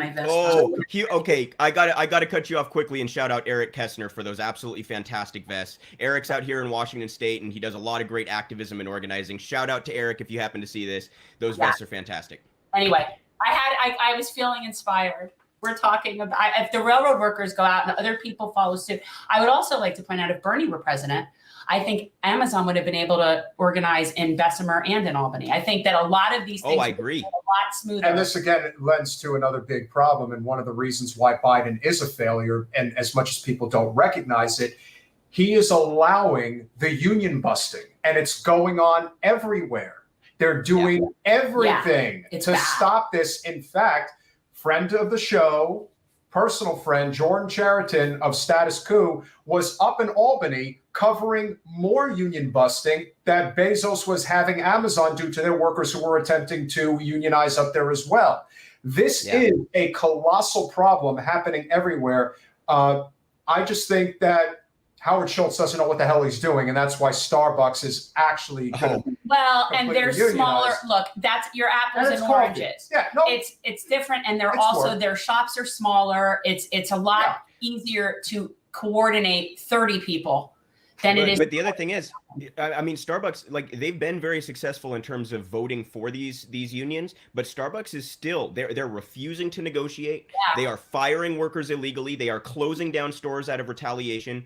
And there has not been nearly enough pushback from the NLRB on this. I give the NLRB credit for filing the complaints to start with. This is one area where I guess I forget her name, but some Bernie advisor was actually put on, in the Labor Department, and that apparently has caused some of these complaints to come through in ways that they wouldn't have in previous administrations. But those complaints still do have to go through the court. I've had a handful of Starbucks workers on my show. A couple of them were illegally fired, and they are still waiting for court dates here coming up in December to try to get their job back and get back pay. So Starbucks is very much pushing back, despite the fact that the votes themselves have been successful. That's only the first part of the process, right? Then there's the negotiation part, and there's all the union busting tactics that come after the vote actually takes place. So this, I totally agree. If Bernie were in office like this, I have complaints about Bernie where I think he's been a little too weak, or I don't, I can complain about Bernie in certain ways. This is one where I really do think if he were in office, we would have seen a very different result for Starbucks workers, Amazon workers, the striking coal workers that have been on strike for months already. Like the railroad negotiations would have gone very differently. I do think that would have been, a much better situation under a Bernie presidency. Yeah, I think, well, he'd speak up. He'd go to bat for them. He'd make a stand. He'd make it be newsworthy. He'd make people, that's the biggest problem, is people don't know this is going on. So they don't going to get support when you don't even know what's going on. Okay, see, now you have to have it. Look, if I were president of the United States, I would have made a more collective effort to make sure that labor was being treated fairly. These corporate oligarchs that have been destroying this country for far too long, they have been getting away with murder, and we can't allow that shit. Good to see you. Luke, you're doing a wonderful job. Keep doing what you're doing on your show. Lord knows that the state of Washington, which has been good to me politically, but unfortunately, there's a lot of those wonderful super delegates up there that didn't agree. What we really need to do is make sure that we are uniting behind an economic populist labor effort here in the United States. So if the railroad workers want to strike, then let them strike. Let them get their benefits. They deserve it. So keep doing what you're doing. Really appreciate you. Jen, nice to see you. You got the cadence down, man. Like that is impressive.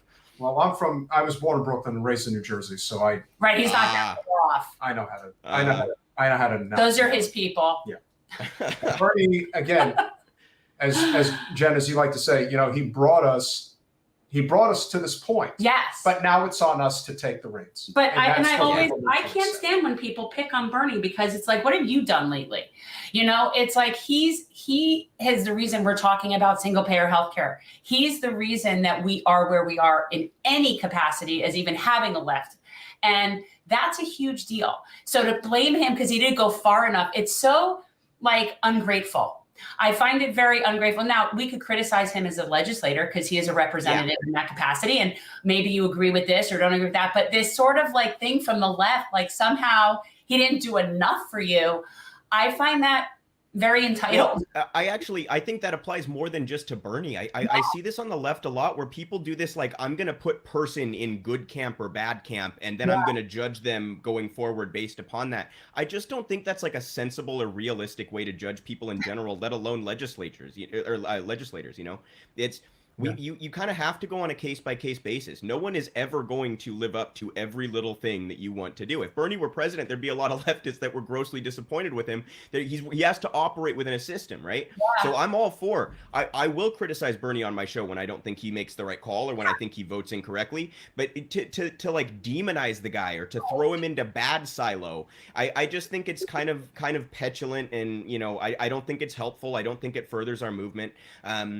You know, it's the same with the squad. I really try to be nuanced about my analysis of the squad. When I'm disappointed, I express my disappointment. When I think that they're taking a stand in a good way, I try to express that too. Unfortunately, there have been less of those than I would like. But you know, like I think the idea that we're just going to judge people in these good and bad ways and create these sort of black and white ways in which we view politicians and issues, I don't think it's realistic. I don't think it's helpful. And I kind of wish there was more room for nuance on the left about these things. And the idea that you have allowed yourself to be completely out-lefted by somebody as libertarian right, who is probably the most honest representative we have on Capitol Hill, which is Thomas Massie of Kentucky. You know, when you're thinking of war and just the war machine, Massie stands up to the war machine like nobody's business. And yet, for some reason, when it comes to the issue of Ukraine and whether or not we need to reassess what's going on over there and recognize that this is our generation, it's unbelievable that it's been 20 years in a matter of months since Iraq. And yet we're here again. This is it again. It's going to happen again. And they're all looking at it like, no, we have to stay until we win. And they're all getting in line. And I'm thinking, man, how many times can you talk about the military-industrial complex? And then when push comes to shove, you don't fight back. But now the issue is really going to be, now we're really going to see how smart the American people are starting to get when it comes to politics. Because the second the GOP takes over, and they're taking over at least the House, possibly the Senate, you know that the beer muscles are going to get big for members of, let's say, the squad and people like that. And they're going to hit back, and they're going to start saying things that they never would have said when they were in power. And people should recognize that, no, you have the chance. It's very fundraising opportunity. Very much so. That's the beauty of it for them. Well, I mean, just look at how look at Washington and the media's response to this letter that the Congressional Caucus put out there and then immediately revoked, right? Like it's, I mean, listen, that letter praised Joe Biden's handling of this conflict. That letter said they supported the aid to Ukraine. They went as far as they could to like, this is a lukewarm take. This is not supposed to, this is innocuous. And then all that they said was, we urge diplomacy. Just that. No. Just urging diplomacy brought out like the visceral response from people. I mean, I was pretty floored. Even people who call themselves anti-war or call themselves progressive or leftist were like coming at me on Twitter and coming at other people on Twitter who dared to talk about this. Just the very simple suggestion that we should do diplomacy. I mean, my God. Right. It was pathetic. It was pathetic. Yeah. I saw all this going down. I'm like, okay, well, I got to read the letter. You know, like first I see, okay, they're putting out a letter. Then I see, I didn't even have a chance to read the letter until they retracted the letter, because that happened like the next day or whatever. So I read the letter expecting it to be something sort of incendiary. And it is the most pitiful. You can almost imagine Pramila Jayapal, could we please just, we want you to, we'll give you the money, but just maybe just try. How dare you? Yeah.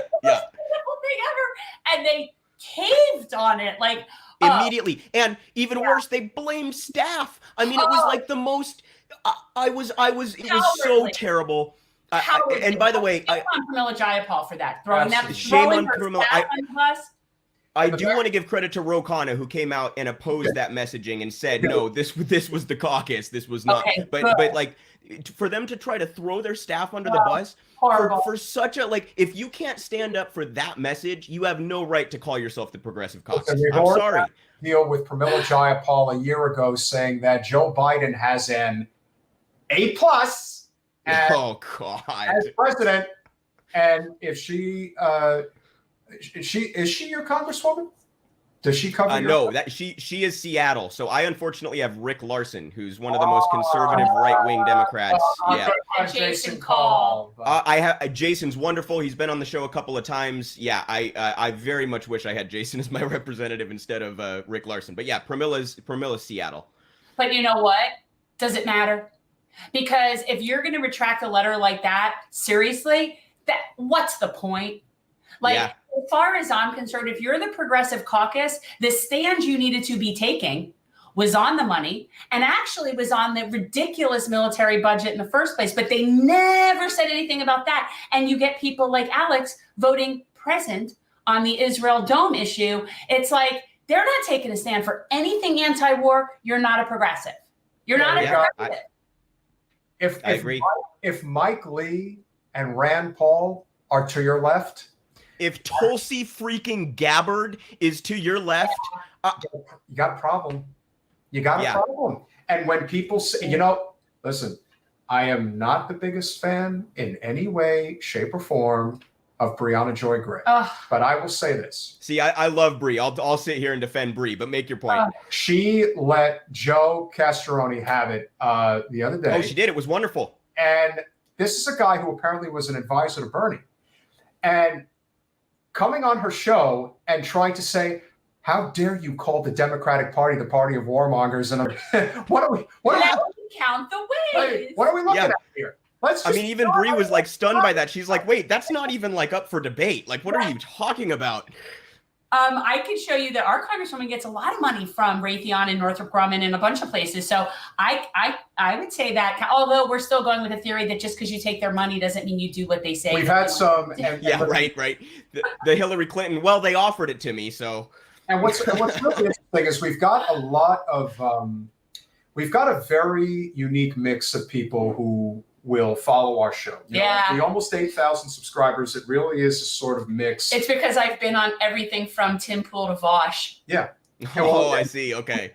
So when you have somebody like, let's say, Jason Rodriguez, who's a conservative, but the one thing that I've learned is that overwhelmingly, and he may not even want to be called a conservative, most of it, as I see it, is it's progressives and libertarians. And almost overwhelmingly, when it comes to foreign policy and civil liberties, there is an immense amount of agreement.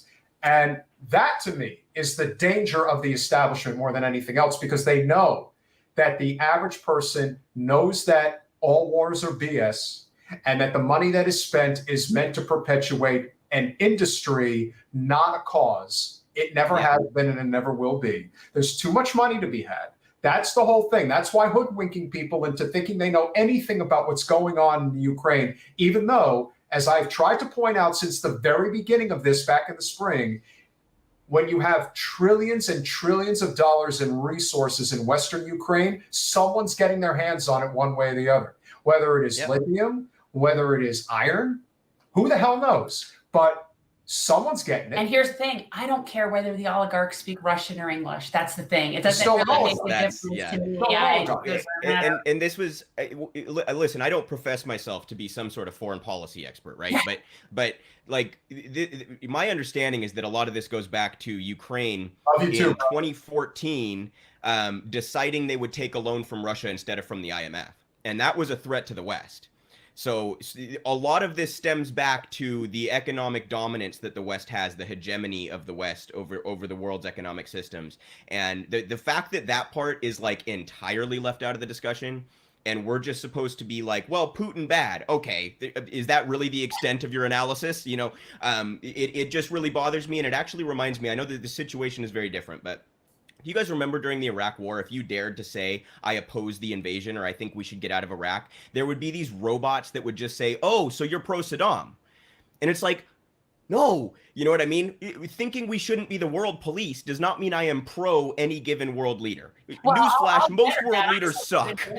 I had the privilege of speaking with one of the gutsiest people in professional sports at the time, and that was Steve Nash. And if you're You are a little young. I have no You idea may who not. that Oh, is. I know Steve Nash. I grew up watching Steve Nash. I was a huge basketball fan. You may not remember this. I have no idea. So who this that was is. this was in the spring of 2003. I don't even know what And sport. this was basketball. Okay, well, it would So- be nice if you would say that. I don't even know what sport game you're talking So about. anyway, there was a game in Sacramento, and it was on national TV, and he showed up with the Canadian flag, and he specifically said, going to war in Iraq is absolute bullshit, and if you think it's worth doing, you're a dupe. And they were booing the hell out of him during that game. Yep. But Steve Nash hit the game-tying three-pointer with like 2 seconds left, and then Dallas ended up winning in overtime. And I It just all thought comes down to sports freedom. it really, but it was very symbolic in a lot of ways because he was the center of attention at that moment, and being the hero that day for his team. And then credit to Mark Cuban, because Mark is, listen, there's not, you Mark, can't really we say need there's to any chat. good billionaires out there, but Mark's probably the closest. Mark, we need to chat. And so the fact that he allowed Steve that platform to say what he needed to say, I thought really said a lot. We don't really have that right now. You know, there No. isn't that Phil Donahue that's saying He got going into fired. Iraq is a bad idea. No, because he got fired. Hedges got let go from MSNBC. Cenk Uygur, as many problems as I have with TYT, he was let go from MSNBC. They just went on a firing spree of anybody who dared to question the Iraq narrative. The best throwback progressive of the modern era, and unfortunately, may he rest in peace, Ed Schultz. Oh, oh my gosh, yes. Oh, you know what? I watched Ed's election coverage in 2016. I was like, I'm not watching cable news. I'll go watch Ed Schultz. I did too. I spoke with him on the phone. I actually used to listen to him on Air America Radio. This was a long time ago. This was when Rachel Maddow was on there and was remotely normal. And I called into the show and I actually got through, and I can't even for the life of me remember what we were talking about at the time, but it was really cool. I actually got to call in and talk to him on his radio show. Yeah. That's awesome. Yeah. Ed was one of the good ones. That's absolutely.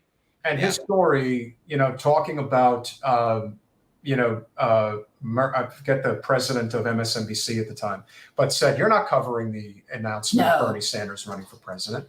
And they knew, even then, they knew that this guy who no one knew, but they knew that if this guy's message gets out, this is not going to be good for us. We can't have that. This ain't good for business. And, yeah, you know, they're trying desperately to silence dissent. Well, they can. I'm going to keep saying it. Unfortunately, we're small. But I'm against this war. I'm against the last war. I'm against the next war. I actually feel like I'm living in Groundhog Day. So when it was weapons of mass destruction, I remember then knowing that that was bullshit. I remember calling it out as bullshit then and knowing that. And I have people that have this on record. They know everyone says that, but no, really, I have it. And it's like, are we really doing this again? We are. We're actually doing this again. And when I see these liberals with the Ukrainian flags, it makes me insane. It's like, how rubes are you? If you really care about the Ukrainian people and you want to see them survive, get Russia and America to the negotiating table right now. Thank you.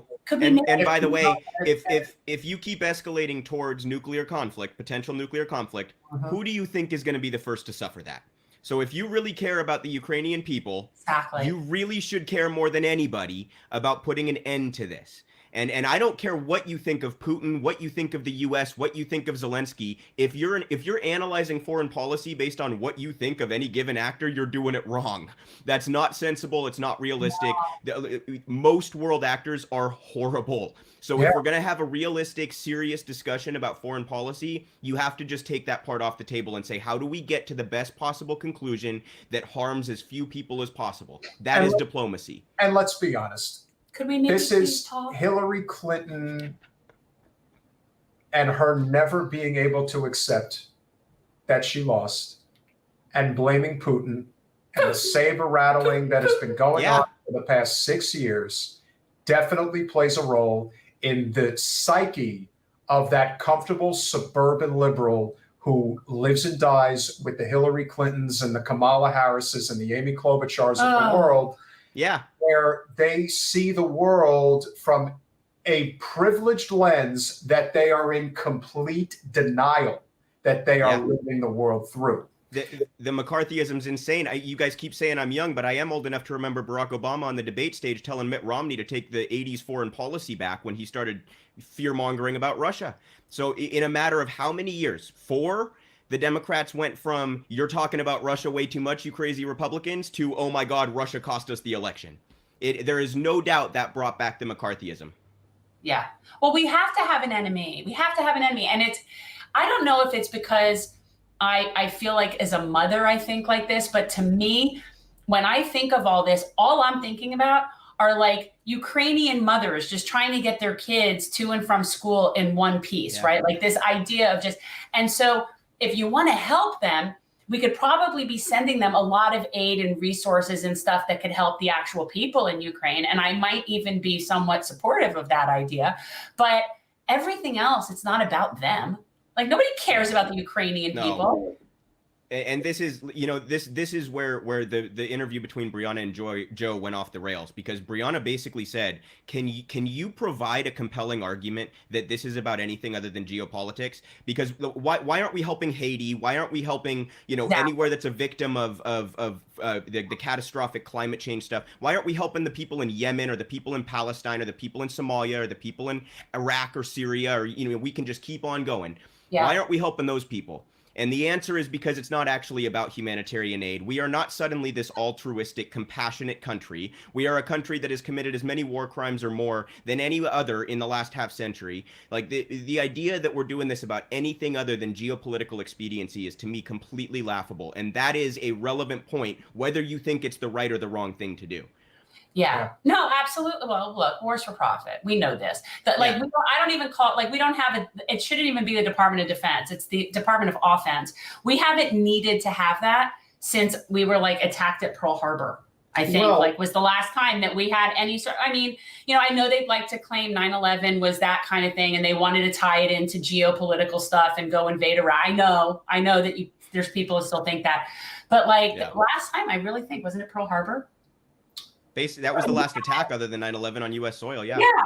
Yeah. So why are we there, people? Why are we there? Lots of money to be made and lots of rubes to be fooled. I'm against it. Yeah.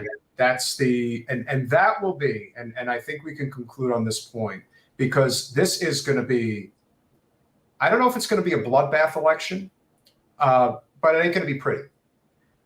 I feel terrible for John Fetterman. I still think there's a reasonable chance he's going to win. But if he loses, it's going to be a nightmare.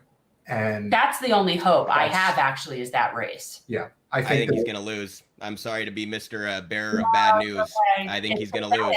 It says very poorly about people in Pennsylvania. We'll most likely come on. We'll mostly go live around 9:00 on Tuesday. And if we get on and Fetterman has lost, it's going to be a long night. And I think people need to recognize that a lot of that has to do with Biden.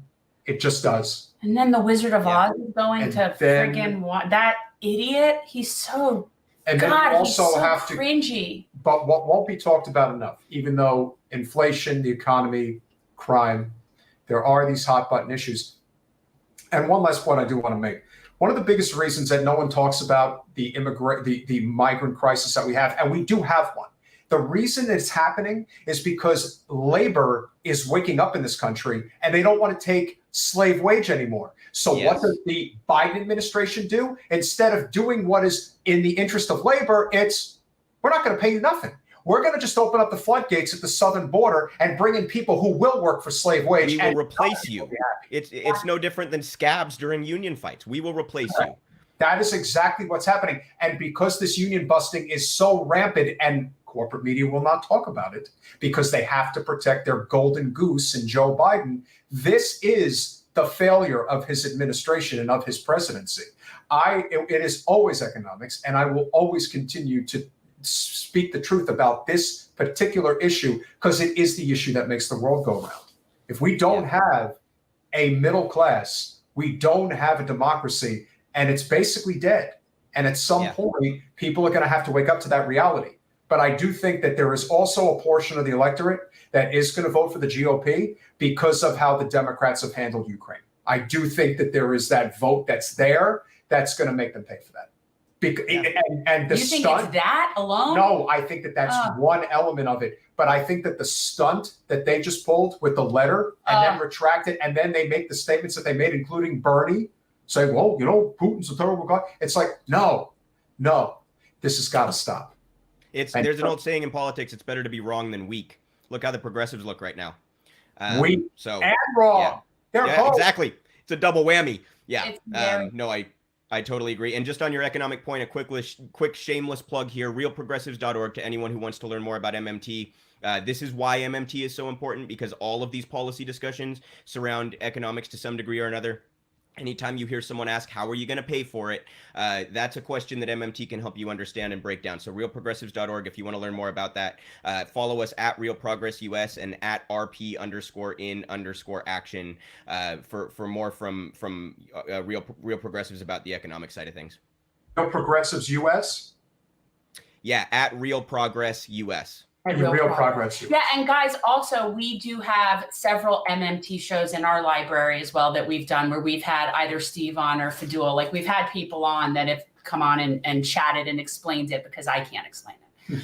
I don't completely understand it. I don't claim to. There is a difference between micro and macroeconomics. I know, and I took both those classes. There is a difference between state and local economics, just as there is federal.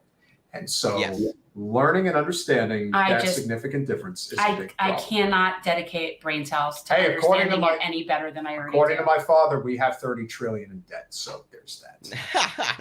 Debt to who is what I would ask your father. That is, to the Federal Reserve. China. Yeah. It's all about China. So one more, if I can, before we go, if please, people, go look into where these ranked choice voting elections are happening. For sure. You can phone bank for us out here in Seattle, but I think a lot of the political problems that we've been discussing for the last hour here really could be partially solved by ranked choice voting. And I really want to encourage everybody, state of Nevada, city of Seattle, go look them up. You can phone bank, you can donate. If you're interested in trying to actually improve our political process, I would really encourage people to get involved. Yeah, I think we need to do a Real Progressives like roundtable group at some point. We'll have Luke, we'll have Steve, maybe Fadul, we'll have a handful of you guys on. I think it'll be would be absolutely wonderful. Yeah, that would be wonderful. Luke, thank you so much. Guys, if you are not currently subscribed to the Luke Parcher Show, make sure you get over to Real Progressives. Check him out. His work is great, as is the rest of that wonderful group trying to teach legitimate economics. Well, to me, it's any friend of Steve's is a friend of mine. Oh, well, have a great evening. Thank you guys so much. Thanks, we'll see you soon. Bye. Bye. Take care. So, a great show all around, I would say. But yeah, I do think that this is going to be. No, he's adorable. I'm sad to hear that about Fetterman, but I can see it. I think it's just, look, it just bums me out because even though it's not like I'm thinking he's like the be all end all greatest candidate or person, but he's certainly the closest thing we have to any kind of populist that I see sort of running that's like a working person. And the fact that he's running against such an elitist douchebag. Like, you couldn't see more of an opposite thing. And it's Jen, just crazy. Am I wrong to think that there are registered Democrats in the suburbs of Philadelphia and Pittsburgh that are going to vote for Oz? It's so weird to me. But do you it's think like, that and he's so... But I think he kind of he fits into he is more of their speed. I prefer Dr. Phil to Dr. Oz. I really do. I feel like kind of if we're going to have like an Oprah-based candidate, can't we go with the nicer one? Could have the two doctors running against each other. I actually like Dr. Phil. I know people say crap about him. You are an idiot. Okay, no. But I just seriously, Dr. Oz, everything about him is just so elitist. I tell you what you won't like about Dr. Phil. He was on Joe Rogan the other day. And I saw that. But he's trying to explain socialism. And I'm just thinking, holy shit, dude, you really don't know what you're talking but you know what? He needs to just stay in his lane. Yeah, that's true. But you know what? He actually is a therapist and doesn't claim to cure people and really just sets people up with services and stuff. And I'm sure people say all sorts of crappy stuff about him. Like, nobody lets me like anybody. It's like, if it were up to everybody, I wouldn't even be able to eat because I'd have to boycott everything. Like, it's like at some point. But no, I think that he's helped people, and I think that that's a net positive. I do. So whatever. We will be back with the election. Yeah, I night saw somebody coverage. asking that. Haven't heard back from Max yet, but RVK will be along. Oh my God, I love Harvey. Thank you, Tyler. Good to have you. So yeah, we're not going to do a show Monday, guys. We're going to do a Tuesday and a Wednesday. So because we have a guest lined up for Wednesday, I'm very excited about it. Her name is Beth Macy. She is the author of Dope Sick. For anybody who has not seen the miniseries on Hulu, I mean, it's a book. By all means, read the book. I didn't know it was a book till after I saw the miniseries, and it's Michael Keaton, and it's really good. But she also just recently wrote a book called Raising Lazarus. We're going to be talking with her about the opioid epidemic. It's a crisis and how it has not been handled. I'm sure you'll all be shocked to know that there's a lot of intersection between big pharma and lack of health insurance. No. It's crazy. I know. And so, but yeah, so she's going to be on Wednesday. So Tuesday, we're going to do like an election recap. And I'm feeling really kind of upset about that. I mean, like, I'm expecting Florida is going to be a train wreck. And I'm kind of in a sick way, like wanting to see it, because I really do feel like the Democrats need to hit rock bottom. I do. Like, I feel like if they don't reach the nadir, they're never going to be able to get out. Like, maybe it's tough love. I feel like it's a tough love situation with them. Well, some people really need to wake up to what's going on. And that is the reality of the world we're living in right now. It's just a series of mistakes that are being compounded every day. And all the while, the whole focus that they're trying to make it is about what happened with Pelosi. And that's not to say that what happened wasn't bad, but let's remember why we're heading in this direction. Let's remember why people are so desperate, and they know that their elected representatives, no matter what party they're in. Are the Democrats correct when they say that the GOP won't make it any better? Yeah, most likely they won't. But the Democrats aren't doing anything either. And the reason they're not doing anything is because our government is captured by corporate special interests. They are one and the same. Yeah. It is basically fascism in its own way. It's corporate fascism. Because it is corporate fascism, because that's what it is. Business, big business, not small business, big business controls the state. And when that happens, where do you go? Well, and we also, and you see that's part of it when we see increase in policing, increase in militarism. That's all part of fascism. Like, it's sort of when it's not just that corporations control the state, they do, but then you also have that there's this authoritarian type slant and a militarized presence. And that it's a combination of factors. And when people want to wonder, are we authoritative? Well, no, you can't point to one person and say, oh, Joe Biden's a dictator or this or that, right? But when you look at the fact that our policy does not reflect the will of the majority, but reflects the will of a minority, that's authoritative. When you have a few people telling the majority how to live and what to do and what they're entitled to. And that's what we have. So yeah, it's authoritative. It's just not one individual. And there's a lack of cohesion that exists out there. I really think in many ways, and again, I keep people's identities protected because I do speak with people on the Hill that are very high up on the hog. And I can assure you all that one of the reasons why some of these representatives, do not ever get anything going is because the elected representatives on the Hill don't like theatrics. They really don't like it. And that goes without saying for, anybody, if you think about it.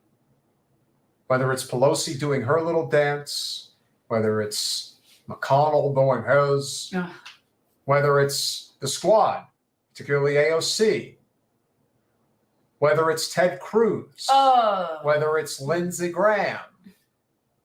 They're all on the same team. It's not ours. People don't like that stuff. They don't like attention seekers on the Hill. The goal is to do a job. Bernie Sanders is the best example of that. Bernie will speak to the media, but I think he deliberately comes off as a curmudgeon because he knows that this is serious stuff. This isn't stuff to be joking around about and being a celebrity, which is what a lot of people want to be. What do you think Marjorie Taylor Greene is? I think she's a lot of things. She is I can make a list. She's a celebrity of the worst kind, as is a number of others. Let me tell you who the next big celebrity politician is coming down the pike who is going to win on Tuesday. And that's Kari Lake, is going to be the next governor of Arizona. Bank on it. And one of the reasons that's happening is because her opponent, Katie Hobbs, refused to debate her.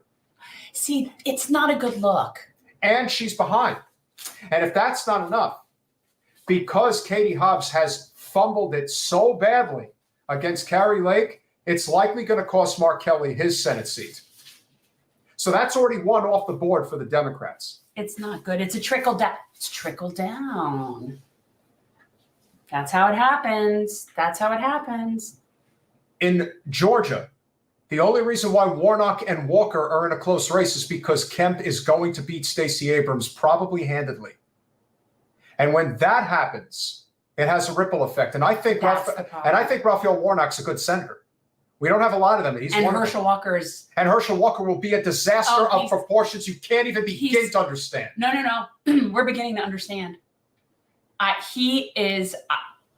I am hoping that Warnock survives. Because that's ugly, Georgia people. That is ugly. Ooh. There was a pastor who really gave it to Walker today. Good. Like a big known pastor who's almost like, you're a fool if you vote for this guy. Good. Yeah. Good. Why did you wait until early voting has already begun? That's another story. So, all right, that's you want to talk about this? No, I have a couple more that I want to touch upon. Okay. I hope that Mandela Barnes pulls it off against Ron Johnson in Wisconsin. I think there's still a reasonable chance that that's possible. We'll see if that ultimately comes to pass. I'm not holding my breath. I'm still not convinced that Tim Ryan is going to beat J.D. Vance in Ohio. I don't feel that one. And I don't feel that in one. part, Tim Ryan, it's kind of like a love-hate thing because Tim Ryan is actually really good on labor. But past that, he's not good on much. But I feel like my thoughts on Ohio, which are based on the amount of time we spent on the ground in Cleveland and just what we saw there. And I don't know. I really feel like J.D. Vance is going to win that. Yeah. And another thing that hasn't been talked about is the fact that, and I do somewhat sympathize with the fact that Tim Ryan has basically been abandoned by the Democratic Party. They really haven't provided him money. No, you don't hear about that race very much at all. McConnell decided to pump over $30 million into Oz's coffers against Fetterman. Maybe he knew that Fetterman's situation actually was so bad that they could actually sneak in and get the win. Because for the GOP, it doesn't matter how buffoonish they are. It doesn't matter how egregious they are, how much they lie. Clearly. Winning is all that matters. It doesn't matter if it's Dr. Oz or Herschel Walker. Oh. It just matters winning at all costs. I really feel like that's the GOP. Yeah, but I feel like I'm almost in. It's like a bizarro universe. It's so strange. Like smart is dumb and down is up, and it's like everything is like, I don't know. It's so strange to me. Mark, I think Shapiro is gonna beat Mastriano. That I do believe. I do believe Shapiro will beat Mastriano. Mastriano is, you see, Mastriano is at the level of Kari Lake. The only difference, the big difference between the two of them is Kari Lake is an exceptional politician. And if you haven't seen her handle the media or give a speech, oh, she's got chops, baby. She's lining up to beat Trump or DeSantis's VP. Bank on that one, because that's what's going to happen. That's what's going to happen. Will it be? I don't know. But What else? I kind of agree that it's not looking good. It's just not looking good. And the biggest reason it's not looking good is because the Democratic Party is a party that is embracing war and rejecting economic populism for working people. That's a recipe for disaster. You add inflation and crime into the mix, along with a border problem, it's going to be bad. And I feel bad for those that are fighting for the right causes. And we have some really awesome people, thank goodness, that are going to get to Capitol Hill. Yeah. There are some good people that are going. Jasmine Crockett, Greg Kazar, knock on wood, Summer Lee, Oh. AIPAC decided to stick their nose in that race. Of course they did. They already did, didn't they, in the primary? And she was able to slip through them anyway. Now they're trying to get the GOP candidate elected. Which should really show you. So to me, I have to tell you, any Democrat that affiliates with AIPAC, it's like you're really laying down with dogs. You're really in with it. Like, it's not a good situation. If you're taking money from the same people, that they're just about their own little thing. And last but not least, and thank you, Emerald, for bringing it up. Let's not forget, whether it's Governor Pritzker in Illinois or tons of others within the Democratic establishment, they have been funding these Trump-backed candidates with the thought in mind, well, if we get them in the general, they'll definitely vote for us. That's their Pied Piper strategy. And it's worked about as well as they're sort of referring to people as deplorables, or as Charlie Crist said, I don't want DeSantis voters.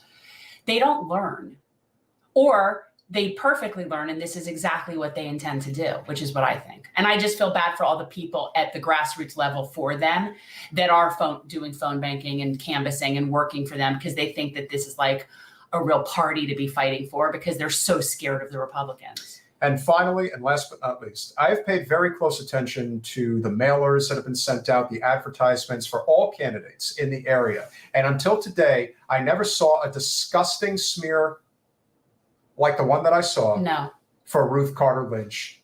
And we all know that it is on behalf of Jeff Holness, which probably is on behalf of Dale Holness. It's just wholeness. When you see this advertisement, where basically, and I'm sorry I don't have it with me right now. He was going to bring it in, but he forgot. But the advertisement basically paints her as anti-LGBTQ, anti-students. It's just, well, first of all, it's ridiculous. It's ridiculous. It is. It's just that they are so desperate. It's disgusting. And if you can't win on your, listen, people are going to run what they're going to run. And if there is a real legitimate scandal, as there is with a number of, what a surprise, a number of electeds here in Broward County, that's fine. If it's factual, that's fine. But this is propaganda of the worst kind. And this is the type of thing that turns people off from ever wanting to be involved in politics. You want to know why slimy people make it to high levels of elected office? Because most people don't vote. Yes. And one of the reasons they don't vote is because when they see stuff like this, they say, the hell with this shit. Why would I want to be involved? And if you see the bickering that goes on at these local voting sites, you would recognize why the average person would take one look at this and say, I'm out. I'm out. I don't want anything to do with that. And I sure as hell ain't voting for it. So if anybody got that mailer about Ruth, it's trash. It's trash. It is. And I would bet that if you were to look up that PAC, that it might not even be a real PAC either that sent it out. No, they are so smarmy here. It's a front. Yeah. What it is. That's all. Yeah. And so I like Ruth. Another election will pass. And I voted for Ruth. I didn't get to because it wasn't my district. He's across the other side. The first person I did vote for on my ballot, it was a big ballot. Did you vote today? I did. There was a big, lots of people to vote for, lots and lots of people. What'd you vote on Amendment 3? That was the. I voted no. Same. Okay. Yeah, I voted no. Right. I read it carefully. I wouldn't ask you to divulge people, but I would ask you to divulge the issue. But the one person's first name that I saw, that my eyes locked in on, the first person that I saw, and I circled it big and proud, Sheila Sherfulis McCormick. Sheila Sherfulis McCormick. As soon as I saw it, I said, well, that's the easiest one on the list. Sadly for me, that was not my option. Again, he's right just across the border. My option is, Debbie Wasserman Schultz. Oh, you can't vote for that. Debbie so Wasserman you just Schultz. Leave it blank. But anyway. If you have nothing nice to say nothing. Just say nothing. So it's better. But I really think that the lesson to be learned here as we go forward is we have to unite outside of the electoral process around labor and the environment. Those are the two prime issues of the day, and it's what unites the most people.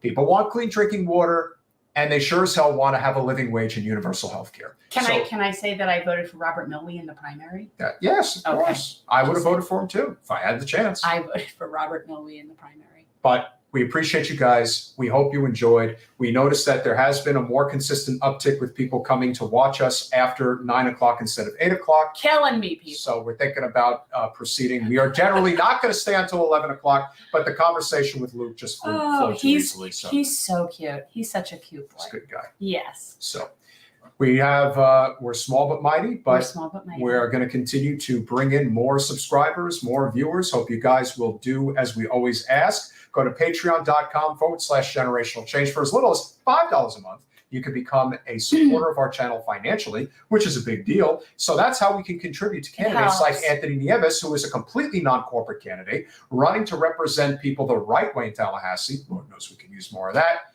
And of course, causes that really matter, like Mobile School Pantry or Renewable with composting. Or the Hallandale High School Community Garden. Or anything that Jen's best bud, Mona Lisa Weber, is involved. I donate to, like, you guys, I really do make good use of the money. Like, it goes to really good things. I promise. But if you are considerably more generous and you want to do $10 a month, you will get 2 wonderful stickers. You'll get the Mansion Parliamentary 2024. And Lord knows after next Tuesday, this is going to go up in considerable value, so you're going to want to get one.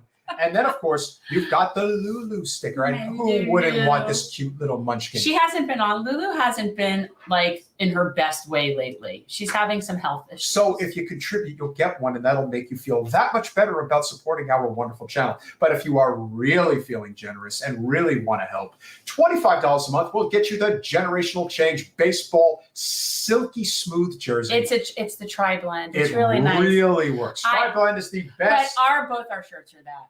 And if you are thinking about getting involved in a political campaign in 2023 or 2024, tri-blend t-shirts highly recommend. Are the best. Yeah. Well, and I could say that specifically for hot places. I can't say what I would do in colder places, but hot places, yeah. And last but not least, if you are feeling exceptionally generous and you are a small business owner and you happen to be, especially in South Florida, and would like promotion for $50 a month, every single show, we will promote your small business. And the small business that we have is only one, but a great one. Small but mighty. Apex Insurance Agency in Delray Beach, Florida. I am a former Delray Beach resident. I speak very, very highly of this particular organization. Whether it is home, auto, or even life insurance, you will find yourself getting really good rates because you're cutting out the corporate conglomerate middleman. So call Apex Insurance Agency. Get a quote today. See what they can do to help you. You might be surprised. Are we done? You can be done, but I feel like I should do a little bit of a reading because I feel like I should be somewhat consistent. So we've been doing this. I feel like instead of Bible readings, I've been doing Constitution readings because everybody, honestly, it's not a long read. Everybody should have one. Everybody should read it. You should know it. And so we started reading this. And we started into Article 1, we did Section 2, and I got to like the 3rd paragraph. So this is from Article 1, Section 2, Paragraph 3. Representatives and direct taxes shall be apportioned among the several states which may be included within this union, according to their respective numbers, which shall be determined, here's where it gets juicy, people, by adding to the whole number of free persons, including those bound to service for a term of years, and excluding Indians not taxed, 3/5 of all other persons. They capitalized persons, which I think is interesting because they certainly didn't think they were worthy of more than 3/5. So I just think that's kind of interesting. It's amazing what people thought in the 1780s. Right. So this is the, just even Indians, like, I don't know, the whole thing. Yeah. All right, so there's that. So the actual enumeration, meaning the amount of representatives that will be elected to an area, okay? So the actual enumeration shall be made within 3 years after the first meeting of the Congress of the United States and within every subsequent term of 10 years in such a manner as they shall be by law direct. So anybody who's paying attention, that's the census. That's where we get the census, is from right there. So the census is from Article 1, Section 2, Paragraph 3. So it's talking about that we apportion congressional representatives according to accounting every 10 years. So that's what we now do. That's the census. The number of representatives shall not exceed 1 for every 30,000, but each state shall have at least 1 representative, and until such enumeration shall be made, the state of New Hampshire. Okay, the rest of this just delegates how many for each of the states at the time. I don't need to read that because we've expanded quite a bit. So when vacancies happen in the representation from any state, the executive authority thereof shall issue writs of election to fill such vacancies. So basically, the governor of the state will appoint or set the time for the election to fill the vacancy of a congressional seat. That's what that means. So that's where those rules are from.